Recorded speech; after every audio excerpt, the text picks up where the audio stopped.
ሕፃን ተወለደ ወንድ ልጅ ተሰጠን ጨለማን ገፎ ብርሃን ሊሰጠን ወርቅ ጣኑ ከርቤ ይደርደር ለክብሩ ንጉሥ ስለሆነ በሰማይ በምድሩ የጌታን መወለድ ለማብሰር ሰብአ ሰገል በብርሃን እየተመሩ እንደሄዱት ሁሉ ከተደበቅንበት የምንወጣበት የተሸፈነውን የምናይበት ከደከሙት ጎን የምንቆምበት ለጋስና ሰጪ እጆች እየተዘረጉ አብሮነታችን ልክ እንደ ሁል ጊዜው ጎልቶ እየፈካ የሚሄድበት ብርሃናችንን የምናካፍልበት ይሁን እያልን በብርሃን ኤቲኤም ካርድ በመጠቀም የበዓል ግብይቶን ይፈጽሙ። እንዲሁም በብርሃን ሞባይል ባንኪንግ 881 በመጠቀም ግብይቶን ቀላል ያድርጉ።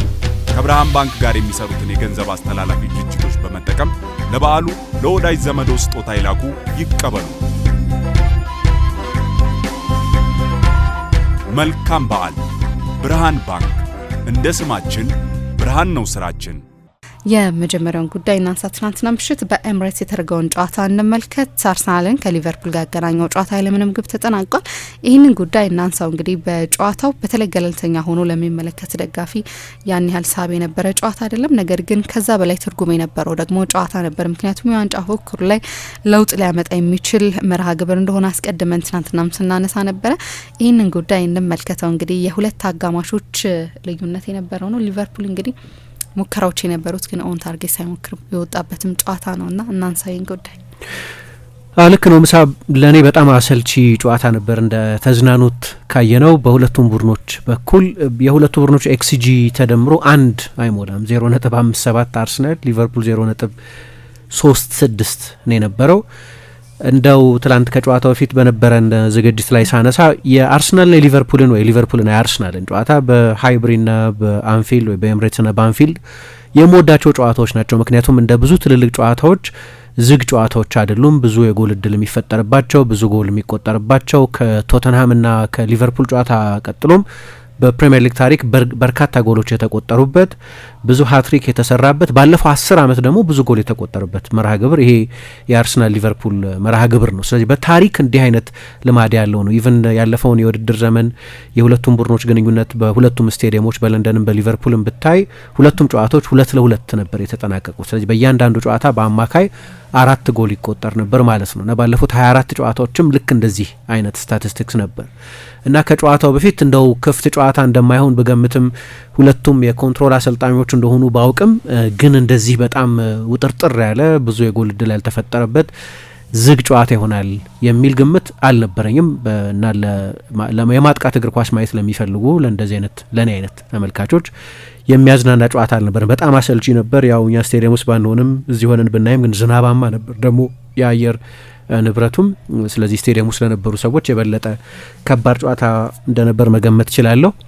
በእርግጥ ሁሉም ቡድኖች ላይ የሆነ መለዘብታ ያለሽ አሁን ሊቨርፑልና አርሰናል ላይ ብቻ ሳይሆን ምክንያቱም በበዓል ሰሞን የጨዋታው ቁጥር የሚጧጧፍበት እና በሁለቱም ቡድኖች ወደዚህ ጨዋታ ሲመጡ በ24 ቀን 8 ጨዋታ አድርገው የመጡበት ነው። ሊቨርፑል ደግሞ ዋና የማጥቃት ተጫዋቾቹን ትላንትና በጨዋታው ላይ አልተጠቀመም። ሞሳላ ሞሮኮ ነው ያለው ለአፍሪካ ዋንጫ።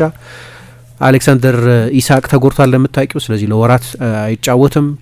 ከዚህ ባሻገር የቡድኑ የዚህ ውድድር ዘመን ምርጡ የማጥቃት ተጫዋች ውጎ ኤኪቲኬ ለትላንትናው ጨዋታ የመድረሱ ነገር አጠራጣሪ ነው ሲባል ነበር። በመጨረሻም አልተሰለፈም። ስለዚህ ሊቨርፑል ሁሉንም የማጥቃት ተጫዋቾችን ወይም ዋና የማጥቃት ተጫዋቾችን በዚህ ጨዋታ ላይ አልተጠቀመም እና ምሳ እንዳነሳሽው ኢላማውን የጠበቀ ሙከራ ሳያደርግ ቢወጣም ይሄ ደግሞ ሲሆን ከ16 ዓመት በኋላ ለመጀመሪያ ጊዜ ነው። ከዊጋን ጋር በ2010 በተደረገ የፕሪሚየር ሊግ ጨዋታ ነው ለመጨረሻ ጊዜ ከ16 ዓመት በፊት በአንድ ጨዋታ ኢላማውን የጠበቀ ሙከራ ሳያደርግ ሲወጣ። ከዛ በኋላ 600 ጨዋታዎች አድርጓል።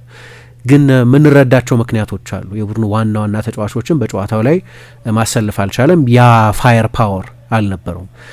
በአርሰናል በኩልም ቢሆን በተለይ በሁለተኛው አጋማሽ ከ44ኛው ደቂቃ በኋላ የመጀመሪያ አጋማሽ የመጨረሻው ደቂቃ ላይ በአርቢትሩ ከጨመረው ተጨማሪ ጊዜ ውጪ ማለት ነው። ከዚያ በኋላ እስከ ተጨማሪ ሰዓት 90 ደቂቃ አልቆ አንቶኒ ቴይለር እስከጨመሯቸው 5 ደቂቃ ጨምረዋል፣ ግን ከዛ በላይ ያጫውተዋል። እስከዛ ድረስ አርሰናል ሌላ ሙከራ አላደረገም። 3 ሙከራ አድርጓል። 3ቱን ሙከራዎች ከ90ኛው ደቂቃ በኋላ ነው ያደረገው። ስለዚህ ሰከንድ ሀፉ ምንም ሙከራ ያልነበረበት ነው በአርሰናል በኩል ማለት ነው እና በጣም ከፍተኛ የኳስ ቁጥጥር ብልጫም ሊቨርፑል ነበረው በሁለተኛው አጋማሽ። ግን ይሄን አይነት ባህሪ ደግሞ በመጀመሪያውም በአንፊልድ በተደረገውን ጨዋታ አይተን ነበር። አንፊልድም 0-0 ሊጠናቀቅ የነበረ ጨዋታ ነው። ትላንትና አርቴታ ከጨዋታው በኋላ እንዳለው በሁለቱም ቡድኖች በ180 ደቂቃ ውስጥ አንድ ማጂካል ሞመንት ነው ጎል እንዲቆጠር ያደረገው። ያ የዶሚኒክ ዞቦዝ ላይ በጣም አስደናቂ የቅጣት ምት ጎል። የአይነት ማጂክ ሞመንት በዚህ ጨዋታ ላይ አልተደገመም። ስለዚህ በሁለቱም ቡድኖች በኩል ጎል ሳይቆጠር ወጥቷል ብሏል እና በአንፊልድም ልክ እንደዚሁ ነበር ማለት ነው። ሎቶ ብዙ ጎል የሚቆጠርበት ብዙ ሀትሪኮች የሚሰሩበት ትላንት እንዳልኩት ሰፋፊ ስኮር ላይኖች የምናይበት አይነት ጨዋታ ነው የነበረው እና መጨረሻ ላይ እንግዲህ ጎል ሳይቆጠር ወጥቷል። እንግዲህ ከውጤት አንጻር ምን ማለት እንደሚቻል አላቅም። ለአርሰናል በሁለት ሀሳብ የሚከፍል ይመስለኛል። 8 ነጥብ ቢሆን ኖሮ የነጥብ ልዩነቱ ትላንትና ሊቨርፑልን አሸንፎ 8 ነጥብ ለመድረስ በጣም አስቸጋሪ፣ 6 ነጥብ ለመድረስ በጣም አስቸጋሪ ነው። ምክንያቱም 6 ነጥብ ሊቨርፑል በተመሳሳይ ጊዜ የዛሬ ዓመት 6 ነጥብ ርቀት ላይ ሆኖ ለብዙ ሰዎች የዋንጫ ፍክክር የለም። በዚህ ሰዓት የዛሬ ዓመት ሊቨርፑል ከአርሰናል በ6 ነጥብ ነበር ይበልጥ የነበረው እና ምናልባት አሁን እንግዲህ አርሰናል ረጅም ጊዜ ዋንጫ ሳይወስድ ስለቆየ የበለጠ ተጠራጣሪዎች አሉበት። እነዛ ተጠራጣሪዎች ምክንያት አላቸው። በቅርብ ጊዜ አርሰናል ዋንጫ ወስዶ አላሳያቸውም እና እስኪያሸንፍ ድረስ ያችን ክሯን በጥሶ እስኪያልፍ ድረስ ተጠራጣሪዎች ይኖራሉ እና ትክክልም ነው። እንደዛ ሰዎች ማሰባቸው ስህተት ነው ልል አልችልም። ግን ሲቲ ቢሆን ኖሮ በ6 ነጥብ እየመራ ያለው ወይ ሊቨርፑል ቢሆን ኖሮ በ6 ነጥብ እየመራ ያለው የእነዚህ ቡድኖች ሻምፒዮን የሚሆን የሚያጠራጥር አይሆንም ነበር ለብዙ ሰዎች። ግን ስለ ሲቲ እንደዛ እንድናስብ የሆነው በቅርብ ጊዜ በነበረ የሲቲ ዶሚናንስ ነው። ስለ ሊቨርፑል እንደዛ እንድናስብ የምንሆነው ባለፉት 6 ዓመታት 2 ጊዜ ፕሪሚየር ሊግ ሻምፒዮን ስለሆነ ቻምፒየንስ ሊግ ሲያሸንፍ ስላየን። አርሰናል ቅርብ ነበር፣ ግን በመጨረሻ ሻምፒዮን ሳይሆን ቀርቷል። ስለዚህ 6 ነጥብ በጣም ጥሩ ነው። በተለይ ደግሞ ጨዋታዎቹ ከመደረጋቸው በፊት ሲቲ ከብራይተን ጋር የሚጫወተው ብራይተን ቀላል ቡድን ባይሆንም ግን በኤቲሃድ ሲቲ ያሸንፋል ብለሽ ትገምቻለሽ። ሲቲን ስለሆነ ያው ሲሪየስ የዋንጫ ተፎካካሪ የምንለው። አርሰናል ከሊቨርፑል ጋር የሚጫወተው ሊቨርፑል ጥሩ ፎርም ላይ አይደለም ይሆናል። ከአርሰናል 14 ነጥብ ርቀት አለው፣ ግን ስቲል ሊቨርፑል ነው። ስለዚህ ነጥብ መጣል የበለጠ አክሴፕተብል የሚሆነው ለአርሰናል ነው ከሲቲ ይልቅ እና ደግሞ የሚያሳድደው ከኋላ ሆኖ ዋንጫ ለመውሰድ እየመራ ያለው አርሰናል ነው። ስለዚህ ሲቲ ተከታይ ነው። ነጥብ የማጥበብ ፕሬሸር ያለበትም ሲቲ ነው እና ከላይ ካየሹ ደግሞ መጥፎ ውጤት ሊሆን አይችልም። በሁለት ሊከፈል ይችላል። 8 ቢሆን ኖሮ ደግሞ ሊቨርፑል ነው። ይሄኛው ሊቨርፑል ከሜዳ ውጭ ለምሳሌ በዚህ ውድድር ዘመን 3 ጨዋታ ላይ ብቻ ነው ክሊን ሺት የጠበቀው። ከትላንትና በፊት በዌስትሃምና በበርንሌይ ጨዋታዎች ላይ 18ኛና 19ኛ ደረጃ ላይ ባሉ ቡድኖች ላይ ብቻ ነው ከሜዳ ውጪ ተጫውተው ክሊንሺት የጠበቀው። ከዛ በስተቀር ባሉት ጨዋታዎች በሁሉም የፕሪሚየር ሊግ ጨዋታዎች በአዌይ ጨዋታዎች ማለት ነው ጎል ተቆጥሮበታል እና ብዙ ጉዳት አለ። ሲዝኑ ለሊቨርፑል በጠቅላላው ጥሩ ሲዝን የሚባል አይደለም። አርሰናል በጣም በጥሩ ፎርም ላይ ሆኖ 5 ተከታታይ ጨዋታዎች አሸንፎ ስብስቡ ከሞላ ጎደል ተሟልቶ ሀቨርትዝና ካላፊዮሪ ካልሆኑ በስተቀር ሁሉም ተጫዋቾች ኖረውት ቤንቹ ለአሰልጣኙ ብዙ አማራጭ የሚሰጥ ሆኖ ደግሞ በሜዳው ነው ጨዋታውን የሚያደርገው በኤምሬት እና ትልቅ ኤክስፔክቴሽን ነበር። ከዛ አንጻር ደግሞ ካየሹ ዲስአፖይንትመንት ነው። የ8 ነጥብ ልዩነት ማድረግ የሚችልበትን ትልቅ እድል ሳይጠቀም የቀረበት ነው እና በተለያየ አይን ማየት የሚቻል ይመስለኛል። በሌላ በኩል ደግሞ አሁን የአርሰናልን መርሃ ግብሮች ካየሻቸው ከዚህ በኋላ የቀሩትን ምናልባት ከቀሩት መርሃ ግብሮች መካከል ሁለተኛው ከባዱ መርሃ ግብር ይሄኛው ነው። አንደኛው ከሲቲ ጋር የሚደረግ ነው በኤቲሃድ። ግን ከዛ በስተቀር ያው ከወቅቱ ሻምፒዮን ጋር እና አሁን ቶፕ 4 ውስጥ ካለው ቡድን ጋር ከሊቨርፑል ጋር የሚደረገው ጨዋታ ነው ከባዱ ጨዋታ። ስለዚህ እሱም እንደው ከግምት ሊገባ የሚችል ይሆናል ብዬ አስባለሁ። ግን እኔ ደግሞ እንዳመለጠ አጋጣሚ አርሰናል ኤክስፕሎይት ሊያደርገው ይገባ የነበረ እንዳመለጠ እንደሚያስቆጭ አጋጣሚ ነው የማየው። ግን ታሪክ የሚነግረንን ካየሽ ከዚህ በፊት በቅርብ ዓመታት በዚህ ጊዜ ለምሳሌ ፕሪሚየር ሊግ ዌብሳይት ላይ አንድ ስታት እያየሁ ነበር። አርሰናል 49 ነጥብ አለው። በጣም ብዙ ነው 49 ነጥብ። አምና ሊቨርፑል በዚህ ጊዜ 50 ነጥብ ነው የነበረው። ስለዚህ 1 ነጥብ ልዩነት ነው ከአምናው ጋር። ሊቨርፑል 6 ነጥብ መሪነት ነው የነበረው ቀጥሎ ካለው ቡድን ጋር ቅድም እንዳነሳሁት እና በሁላችንም የዛሬ ዓመት በዚህ ጊዜ የነበረን አመለካከት በቃ ሊቨርፑል ምንድነው ራንአዌይ ሻምፒዮን ነው፣ በቃ ሊቨርፑል የሚደርስ የለም የሚል ግምት ነበረን። የ6 ነጥብ ልዩነት ብቻ ከአርሰናል ጋር ኖሮት የነበረን ኢምፕሬሽን ግን ልክ እንደዛ የነበረው የነጥብ ልዩነቱን ብቻ አይመስለኝም እያየን የነበረው። አሁን በዚህ ጊዜ ለምሳሌ አርሰናል ውስጥ ብዙ ጉዳት የነበረበት የሀቨርትዝ፣ የጄሱስ፣ የሳካ የምናምን ጉዳት የሚሰማበት በኋላ ጥቂት ቆይቶ ጋብርኤልም የተጎዳበት ጊዜ ስለነበር ነጥቡን ብቻ አታይም። የቡድኖቹንም ፕሮስፔክት ነው የምታዩ፣ ምን አይነት ፎርም ላይ ነው ያሉት። በሁለታዊ የውድድር ዘመን አጋማሽም የመነሳት እና ሰስቴንድ ለሆነ ጊዜ ለ1 ለ6 ለ7 ተከታታይ ጨዋታዎች የማሸነፍ አቅማቸው ምን ያህል ነው ምናምን የሚለውንም ከግምት እያስገባሽ ነው እንጂ የነጥብ ልዩነቱን ብቻ በግርድፍ አይተሽ አይደለም። በ2023/24 የውድድር ዘመን ሊቨርፑል መሪ ነበር፣ በ2 ነጥብ ብቻ ነበር ከተከታዩ የሚበልጠው። አርሰናል 50 ነጥብ በ19 ጨዋታ በያዘበትና አብዛኛውን የውድድር ዘመን በመራበት በ2022/23 የውድድር ዘመን በ3 ነጥብ ብቻ ነበር የሚበልጠው ከተከታዩ። ማንቸስተር ሲቲ በ2020/21 የውድድር ዘመን በ2 ነጥብ ብቻ ነበር የሚበልጠው። ባለፉት 5-6 ሲዝኖች በዚህ ጊዜ ቡድኖች የነበራቸውን ርቀት ካየሽ በአንድ ሲዝን ብቻ ነው አንድ ቡድን አሁን አርሰናል ከተከታዩ ከያዘው የነጥብ ርቀት በላይ ሰፊ ርቀት ይዞ የነበረው። ማንቸስተር ሲቲ በ2021/22 የውድድር ዘመን ይከተለው ከነበረው ቡድን የ10 ነጥብ ርቀት ነበረው። ማንቸስተር ዩናይትድ መሰለኝ ማንቸስተር ዩናይትድ አይደለም፣ የሶልሻ የመጨረሻ ሲዝን ነው። ማንቸስተር ዩናይትድ በ2020/21 የውድድር ዘመን መሰለኝ ሁለተኛው ሆኖ የጨረሰው። ለማንኛውም ከሁለተኛው ቡድን የ10 ነጥብ ርቀት ነበረው። ጠቅላላውን ካየሽ 1 ነጥብ አግኝቷል ልትይ ትችያለሽ፣ 2 ነጥብ ጥሏል ከማለት ይልቅ እና እንደ ሁኔታው ነው የሚያስቆጭ ነው ብዬ አስባለሁ። ሊቨርፑል ካለበት ሁኔታ አንጻር አርሰናል ትልቅ እድል ነበረው ማለት የሊቨርፑል ስብስብ ፎርም፣ እነዚህ ሁሉ ነገሮች ከግምት ስናስገባ ግን በጠቅላላው ደግሞ ካየሽ ሊቨርፑልም ለክብሩ ነው የሚጫወተው። ለቻምፒየንስ ሊግ ቦታ ብቻ ሳይሆን ዝም ብሎ ወደ ጎን ገለል የሚደረግ ቡድን ተደርጎ መታየትም ዶሚኒክ ዞቦዝ ላይ ከጨዋታ ፊት ያለው የነበረው አስተያየትም ለዚህ ነው ሰዎች ሊቨርፑል አሁን ሻምፒዮን መሆኑን መርሳት እንደማይገባቸው፣ የወቅቱ ሌላ ሻምፒዮን እስኪመጣ ድረስ አርሰናል፣ ሲቲ፣ ቪላ ወይ ሌላ፣ ለጊዜው ግን ሊቨርፑል ነው ሻምፒዮን የሚሆነው እና በዛ ሜንታሊቲም ነው ሊቨርፑል የተጫወተው። የሁለት አጋማሾች ጨዋታ ነው ሊባል ይችላል። በሁለቱም አጋማሾች በእኔ ግምት ኮምፒቲቲቭነስ ነበር፣ ፉክክር ነበር፣ ግን ሀይ ኳሊቲ የእግር ኳስ ጨዋታ ነበር ለማለት ግን ያስቸግረኛል። ጥራት ያለው የእግር ኳስ ጨዋታ ነበር ለማለት ያስቸግረኛል። በመጀመሪያ አጋማሽ አርሰናል ይሻል ነበር በብዙ መለኪያዎች። ለምሳሌ ብዙ ሙከራ ያደረገው አርሰናል ነበር። 60% ገደማ የኳስ ቁጥጥር ድርሻ ነበረው። በተጋጣሚ የሜዳ አጋማሽ ብቻ ሳይሆን በመጨረሻው 30 ሜትር 113 የመጨረሻው ፋይናል ሰርድ የሚባለው ላይ 113 ፓሶች አድርጓል እና የበለጠ አደገኛ ይመስል የነበረው ቡድን አርሰናል ነው። በእርግጥ ለጎል የተቃረበው ሊቨርፑል ነው፣ ምክንያቱም ብረት መልሶበት ስለነበር ኮነር ብራድሊ። ግን እሱም በዳቪድ ራያና በዊሊያም ሳሊባ መካከል የነበረ የኮሚኒኬሽን ችግር የፈጠረው የጎል እድል ነው። በኋላ ኮነር ብራድሊ ከሳጥን ውጭ ሞከረው፣ ብረት መለሰበት። ለጎል የበለጠ የተቃረበው ሊቨርፑል ነው፣ ግን የበለጠ አደገኛ የነበረው ደግሞ አርሰናል ነው። አሁን በንጽጽር ነው ይሄንን እምለው።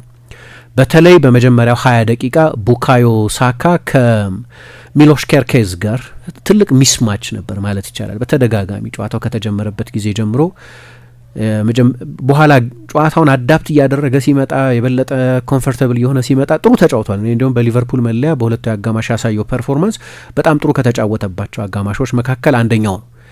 ቢሆንም አርሰናል 0.28 ኤክስጂ ብቻ ነው ያስመዘገበው። 2 ኢላማቸውን የጠበቁ ሙከራዎች ብቻ ነው ያደረገው። ዶሚናንት በነበረበት አጋማሽም ምን ልል እችላለሁ፣ አርሰናል አደገኛ ዞኖች ላይ ይገኝ ነበር። በተለይ በቀኝ በኩል በተለይ ሳካና ዩሪየን ቲምበር የሚፈጥሯቸው ድሎች ነበሩ። አሁን ይህንን አርቴታ ሲቹዌሽንስ ብሎ ነው የገለጸው። አደገኛ መሆን የምንችልባቸው ሁኔታዎች ውስጥ ነበርን ብሎ ነው የገለጸው። ሌሎች ደግሞ ትሬት ይሉታል፣ ስጋት መፍጠር ችሎ ነበር። ቴሪቶሪ ዶሚኔት አድርጎ ነበር፣ ሰፊ ሜዳ ስፍራ ዶሚኔት አድርጎ ነበር። ምክንያቱም የሊቨርፑል ፕሬሲንግ የተከፈለ ፕሬሲንግ ነው፣ የሙሉ ፉል ፍሌጅድ ፕሬሲንግ አይደለም። ለምሳሌ ሁለቱ የአርሰናል ተከላካዮች ዘለግ ላለ ጊዜ ከኳስ ጋር ይቆዩ ነበር። አንድም እነዚህን ሁለት የመሀል ተከላካዮች ፕሬስ የሚያደርግ 9 ቁጥር አልነበራቸውም። 9 ቁጥር አልተጠቀመም ሊቨርፑል። ፍሎሪያን ቪርትዝ እና ዶሚኒክ ዞቦዝ ላይ ናቸው በሀሰተኛ 9 ቁጥር ቦታ ሮቴት ያደረጉት በሁለቱም አጋማሾች። ስለዚህ ሁለቱ ሴንተር ሃፎች ከኳስ ጋር ረጅም ጊዜ ነበራቸው። በተለይ ሳሊባ ብዙ የአንደርላፕ ሩጫዎች ያደርግ ነበር፣ በጣም አድቫንስድ ቦታዎች ላይ ይመጣ ነበር። ግን ሁለቱ ሴንተር ሃፎች ከሆኑ ረጅም ጊዜ ኳስ ይዘው የቆዩት ሊቨርፑል በጣም በሚያስጨንቅ ስጋት ውስጥ አልነበረም ማለት ነው። የቡድኑ ሁለቱ 6 ቁጥሮች የአርሰናል ማጥቃት አደገኛ መነሻዎች መሆናቸውን ከግምት በማስገባት ይመስላል ማን ቱ ማን የነበረው የሊቨርፑል ፕሬሲንግ ራይስን ዙቢሜንዲን እና ከሁለቱ 6 ቁጥሮች ከሁለቱ ፒቮቶች አንደኛው ከሁለቱ ሴንተር ባኮች ኳስ እየተቀበለ ለመውጣት ይሞክር ነበር፣ ግን በማያቋረጥ ሁኔታ ፕሬስ ይደረጋል። ስለዚህ ብዙ ሴንትራል ፕሮግሬሽን አልነበረም። ቶሎ ወደ ግራ ነው ስዊች ወደ ቀኝ ነው ወደ ሳካ ወዳለበት ቦታ እና በተደጋጋሚ ሳካ በአንድ ለአንድ ኬርኬዥን ያልፈው ነበር። ያቺ የመጨረሻዋ ፓስ ግን አልነበረችም ለዮኬሬስ ወይም ዘግይቶ ሳጥኑ ስለሚመጣ ሌላ ተጫዋች ለራይስም ለኦደጋርድም ለትሮሳርም ለሌላም ተጫዋች ሊሆን ይችላል። ያቺ የመጨረሻዋ ፓስ ግን አልነበረችም። አሁን እዚህ ጋር አንድ ክርክር እናነሳለን። ትላንት ዮኬሬስ ነው የተሰለፈው እና ብዙ ጊዜ የዮኬሬስን ሁኔታ አንደርስታንድ ማድረግ ያስፈልጋል የሚል ክርክር አለኝ ለረጅም ጊዜ። ትላንትና ግን በእኔ ግምት በጣም ጥያቄ የሚያስነሳ ፐርፎርማንስ ነው የነበር። አሁን ብዙ ኳስ አለመንካቱ ችግር የለውም። ብዙ ኳስ አለመንካት ሃላንድም የሚያደርገው ነው፣ ኢሳቅም የሚያደርገው ነው። 22 ነበር አምና አቬሬጁ። ሌሎችም ተጫዋቾች አሁን እንደ ድሮ እየመጡ ኮምባይን የሚያደርጉ ብዙ ድሪብል የሚያደርጉ በጨዋታ ላይ ብዙ የሚሳተፉ ኳስ የሚነኩ ፓስ የሚያደርጉ ተጫዋቾች አታይም። የዚህ ዘመን 9 ቁጥሮች እንደ አዝማሚያ የሎተች 9 ቁጥሮች ናቸው። ጥቂት ኳስ ምትነኪ ከሆነ ግን ጎል ማስቆጠር አለብሽ ወይ ሚኒንግፉል የሆነ የጨዋታ ተጽዕኖ ማሳደር አለብሽ እና የመጀመሪያ አጋማሽ ላይ 8 ጊዜ ብቻ ነው ኳስ የነካው። ለመጀመሪያ ጊዜ ያየነው ስታት አይደለም፣ ብዙም ያስገርም አይደለም። ግን አንድ ጊዜ ብቻ ነው የተጋጣሚ ቡድን የፍጹም ቅጣት ምት ሳጥን የሱ ቀጠና ሊሆን በሚገባው የተጋጣሚ ቡድን የፍጹም ቅጣት ምት ሳጥን ውስጥ አንድ ጊዜ ብቻ ነው ኳስ የነካው። እሱም ችግር አይደለም። እኔ አሁን በቅርብ ጊዜ ያስተዋልኩ ያለሁት አንድ ነገር ዮኬሬስን በተመለከተ እንግዲህ እዛ በነበረበት ጊዜ ሙቭመንቶቹ እንደገና ተመልሰን ማጥናት ያለብን ይመስለኛል። እዚህ ግን አንድ የማይበት ነገር ኮንፊደንስ ማጣት የሚያመጣው ችግር ሊሆን ይችላል ወይ ደግሞ መሰረታዊ የአጥቂ ደመነፍስ ማጣት ሊሆን ይችላል። እንግዲህ 97 ጎሎች በሁለት ሲዝን ላስቆጠረ ተጫዋች ያ የአጥቂ ኢንስቲንክት የለውም ማለት በጣም ከባድ ይመስላል። ለምሳሌ ሃቨርትስን ብታይ ያስኬዳል። ከቱም ሃቨርትስ 9 አይደለም 9 እንዲሆን ተደርጎ እዛ ቦታ ላይ ይሰለፍ ይሆናል እንጂ ወይ ሜሪኖ ሲጫወት እዛ ቦታ ላይ። ስለዚህ ያ አይነት የአጥቂ ሩጫ ባያደርጉ ፈርስት ፖስቱን ወይ ላስት ፖስቱን ባያጠቁ ምናምን በቃ አጥቂዎች አይደሉም የሚል መከራከሪያ ልታቀርብ ትችላለች። ይሄ ግን ለዚህ ነው የመጣው። ቢያንስ ጎል አያስቆጥር በብዙ መንገድ ቡድኑን እያገዘ ነው የሚለው ክርክር እንዳለ ሆኖ ግን ሙቭመንት የለውም። የአርሰናል ተጫዋቾች ያው ለ9 ቁጥር የሚሆን አጫወት አይደለም የአርሰናል አጫወት የሚለው አንድ ክርክር መኖሩ እንደተጠበቀ ሆኖ ለሃላንድ ቢሆን አስቸጋሪ ይሆናል። ምክንያቱም ሀቢት ነው። አርሰናል ለ3 ለ4 ዓመት ከኦባሚያንግ በኋላ ያለ ፕሮፐር 9 የተጫወቱ ኢቨን ጄሱስ ሲጫወት ጄሱስ ንጹህ 9 የምትይው አይደለም። ብዙ ከሳጥን ውጭ የሚወጣ ወደ ቻናሎች ወደ ጥልቅ ቦታዎች የሚሳብ አይነት ተጫዋች እንጂ ክላሲክ አውት ኤንድ ዳውን 9 አይደለም። ሲቲ እሱን ሸኝቶ ነው ሃላንድ ነው ያመጣው። ስለዚህ የበለጠ ፌክ 9 የሆነውን ተጫዋች በፕሮፐር 9 ነው የተካው። ከአጉዌሮም ጋር ያኔ ስናነጻጽር አጉዌሮ የበለጠ የሳጥን 9 የበለጠ አዳኝ የሚባል 9 ቁጥር የሳጥን ተጫዋች፣ ጄሱስ ደግሞ የበለጠ ፕሬስ የሚያደርግ የበለጠ ተግቶ የሚሰራ የበለጠ ከሳጥን ውጭ ብዙ ጊዜ የሚያሳልፍ አይነት 9 ነው የምንለው። ምናልባት ያ ረጅም ጊዜ የቆየ ልማድ ሴንተር ፎርዋርድን ያደረጉ ፓሶች መጫወት አለመዱ ይሆናል እነዚህ ተጫዋቾች። ስለዚህ ያ የሚፈልገው ጊዜ ይህን ያህል ነው ማለት ነው የሚል ጥያቄ ያስነሳል። ኦፍኮርስ ዮኬሬስ በፕሪሚየር ሊግ በአቬሬጅ አነስተኛውን ስፔስ የሚያገኘው ተጫዋች እሱ ነው። ከ4 ሜትር በታች ነው። ስለዚህ ሁሌ የመሀል ተከላካዮች ለሱ በጣም ቅርብ ናቸው።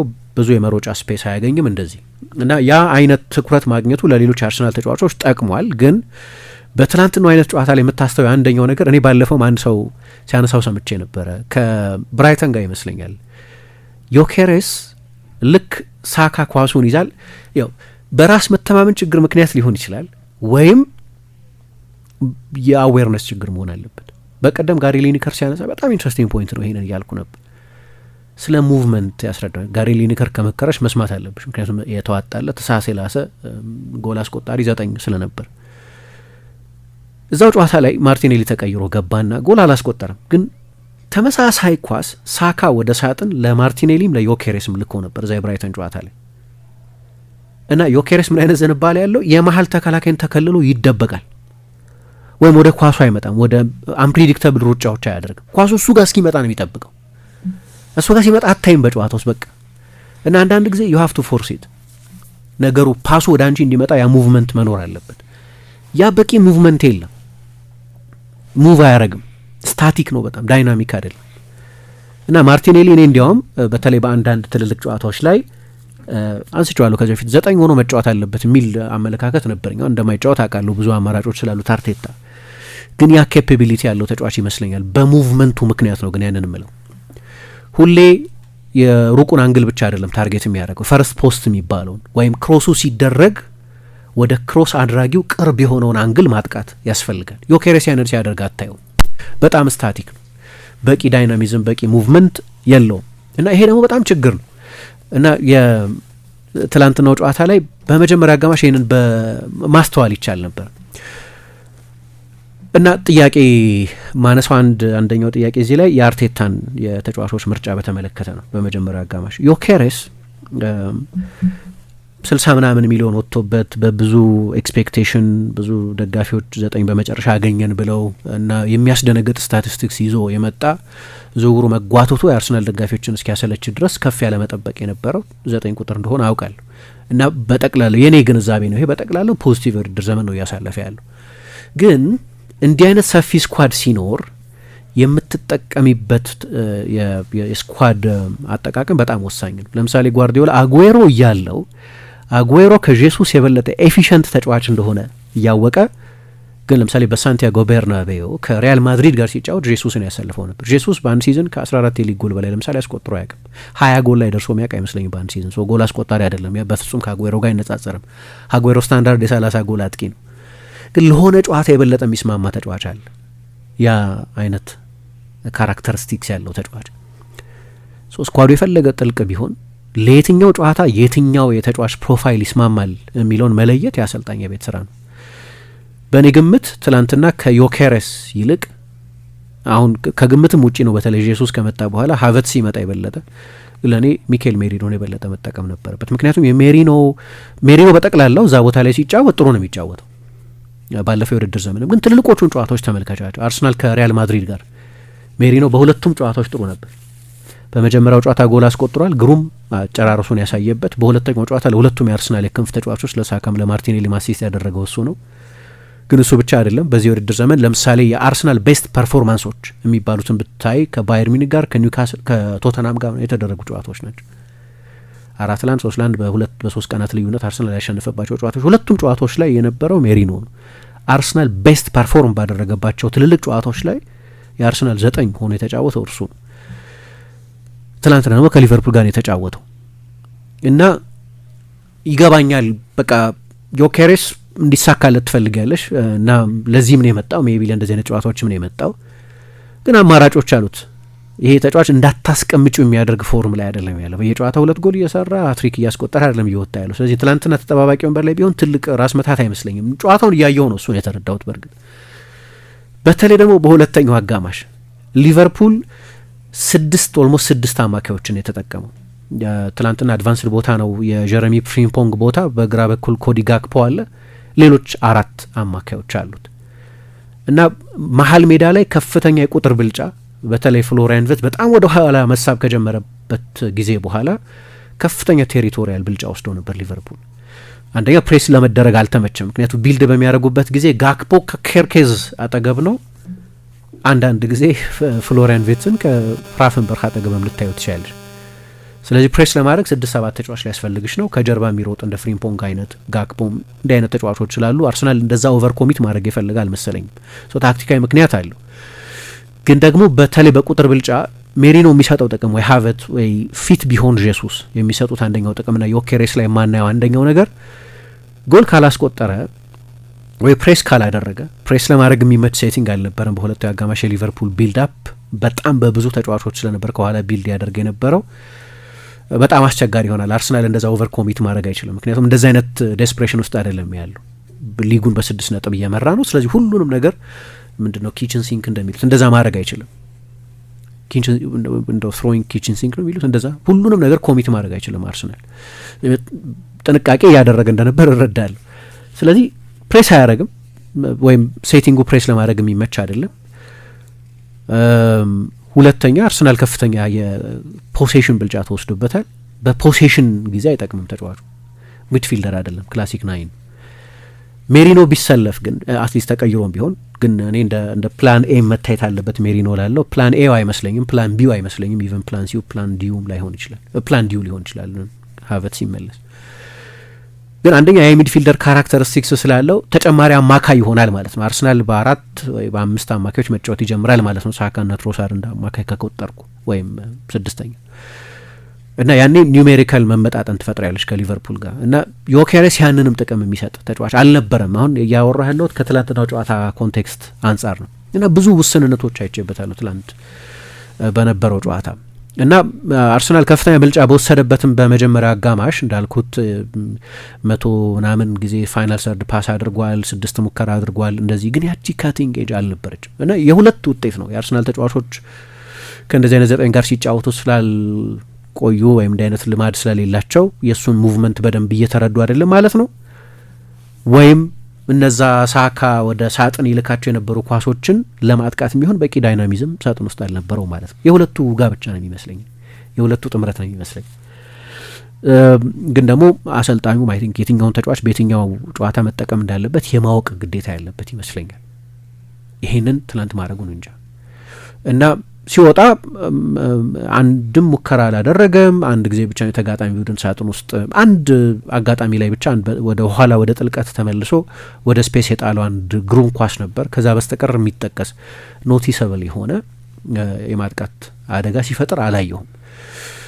እንግዲህ እንደዚህ አይነት ጨዋታዎች ላይ አርሰናል ሌላው ጠንካራ መሳሪያ የማዕዘን ምቶችን ማግኘት ነው። ትላንትና በቂ የማዕዘን ምቶች አላገኝም። የማዕዘን ምት ለማግኘት ማጥቃት አለብሽ። በሁለተኛው አጋማሽ ስላላጠቃ የማዕዘን ምት አላገኝም። አንድ የማዕዘን ምት ነው ያገኘ። ለዚህ ነው እኔ ሁልጊዜም የማዕዘን ምት ነው የሚያስቆጥረዋን ሲባል የማጥቃት ውጤት ነው። ካላጠቃሽ የማዕዘን ምት አታገኙ፣ ዋይድ ቅጣት ምቶች አታገኝም። በሁለተኛው አጋማሽ አርሰናል እያጠቃ ስለነበር ያ በጣም ወሳኝ መሳሪያ ከሆነ ያንን መሳሪያ ለመጠቀም መጀመሪያውን እድሉ መገኘት አለበት እና እድሉ ገኘት በሚሆን ሴታፕ እየተጫወተ አልነበርም። ግን እንዳልኩት በንጽጽር የተሻለ ነበር አርሰናል በብዙ መለኪያዎች፣ በፓስም በፖሴሽንም በአደገኛ ቦታዎች በመጫወትም እንደዚህ። ስለ ሊቨርፑል አነሳለሁ። ስለ አርሰናል ማንሳት የምፈልገው አንድ ነገር ግን ሊመልሱት የሚገባው አንድ ጥያቄና ከዚህ በፊትም አንድ ሙሉ ፕሮግራም የሰራንበት የቴንሽን ጉዳይ ነው። አሁን እንግዲህ ስቴዲየም ውስጥ ያሉ ሰዎች በጣም ውጥረት ነበር ብለዋል።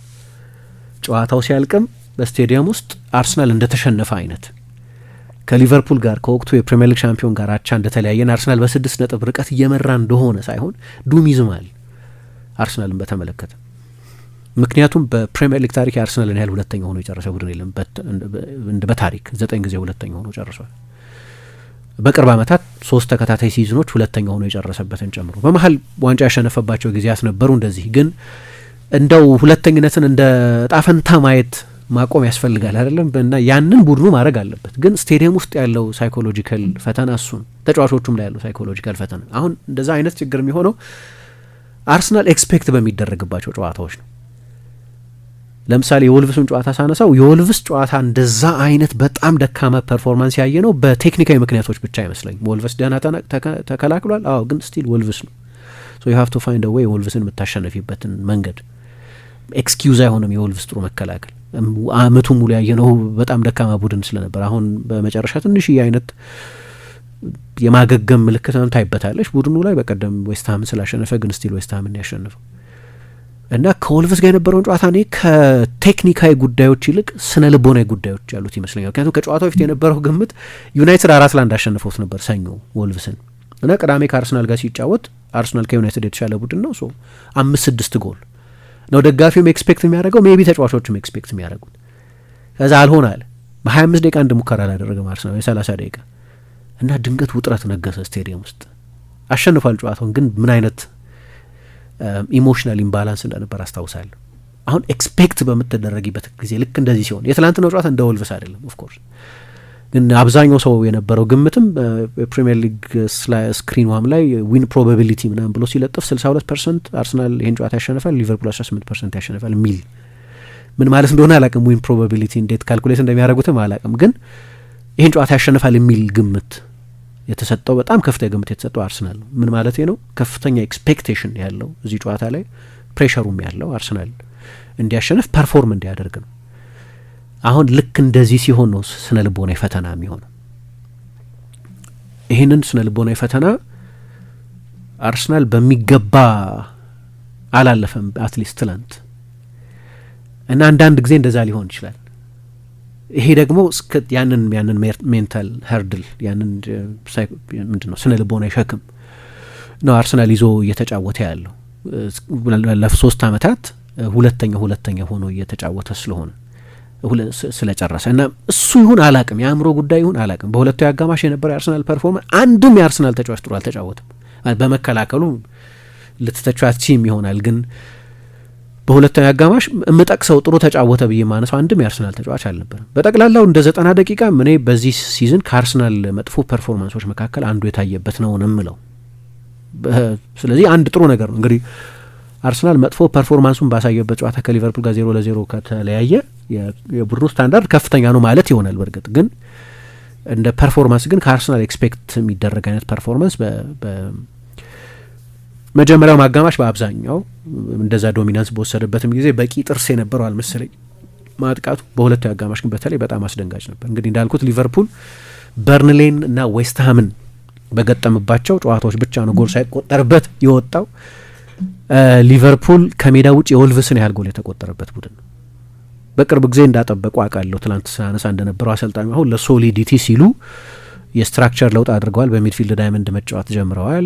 ሳላህ ተጠባባቂ ወንበር የተቀመጠበት ዋናው ምክንያት የሳላ ፎርም ብቻ አይደለም። የሳላ ፎርም ዋናው ምክንያት ነው፣ ግን የሳላ ዲፌንሲቭ ኮንትሪቢሽን በጣም ደካማ ስለነበረ እግር ኳሳዊ ምክንያት ነበራቸው ሳላህን ለማስቀመጥ። ምክንያታቸው የበለጠ ጥብቅ መሆን ነው። በነዛ የፒኤስቪ፣ የኖቲንገም ፎረስት፣ የሲቲ ጨዋታዎች በ3 ጨዋታ 10 ጎል ተቆጠረባቸው። ስለዚህ አሰልጣኙ የሆነ ጄራርድ እንዳለው መድማቱን ማቆም ነበረበት። ሊቨርፑል ብሊድ እያደረገ ነው ነበር ያለው።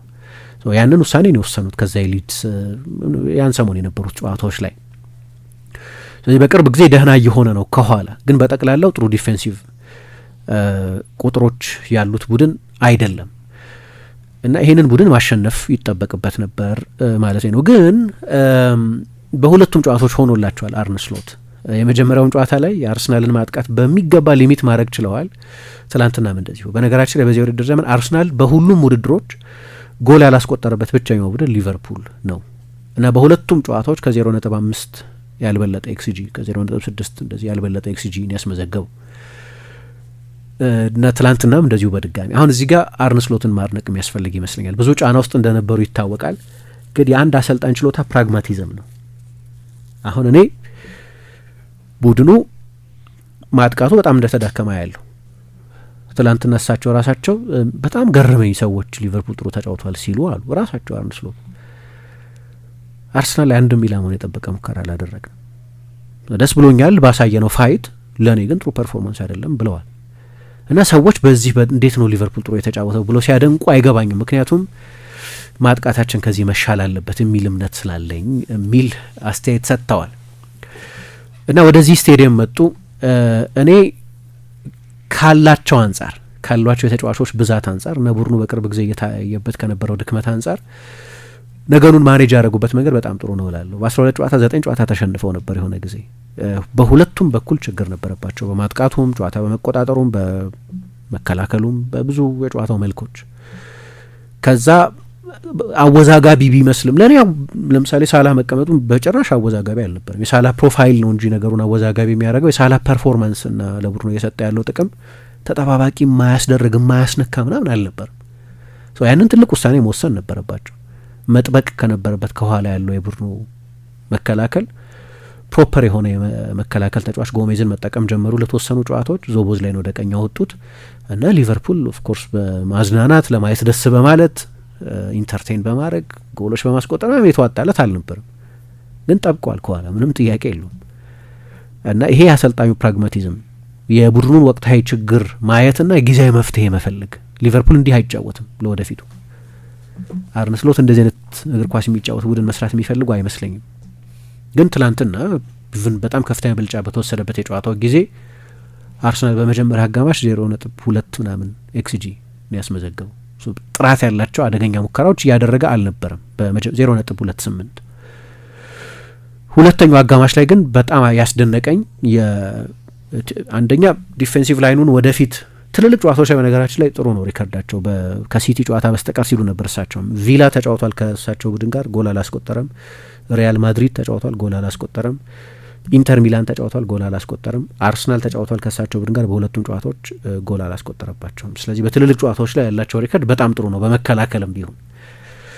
ትላንትና ግን በሁለተኛው አጋማሽ አንዳንድ ነገሮች ያደረጉ ይመስለኛል።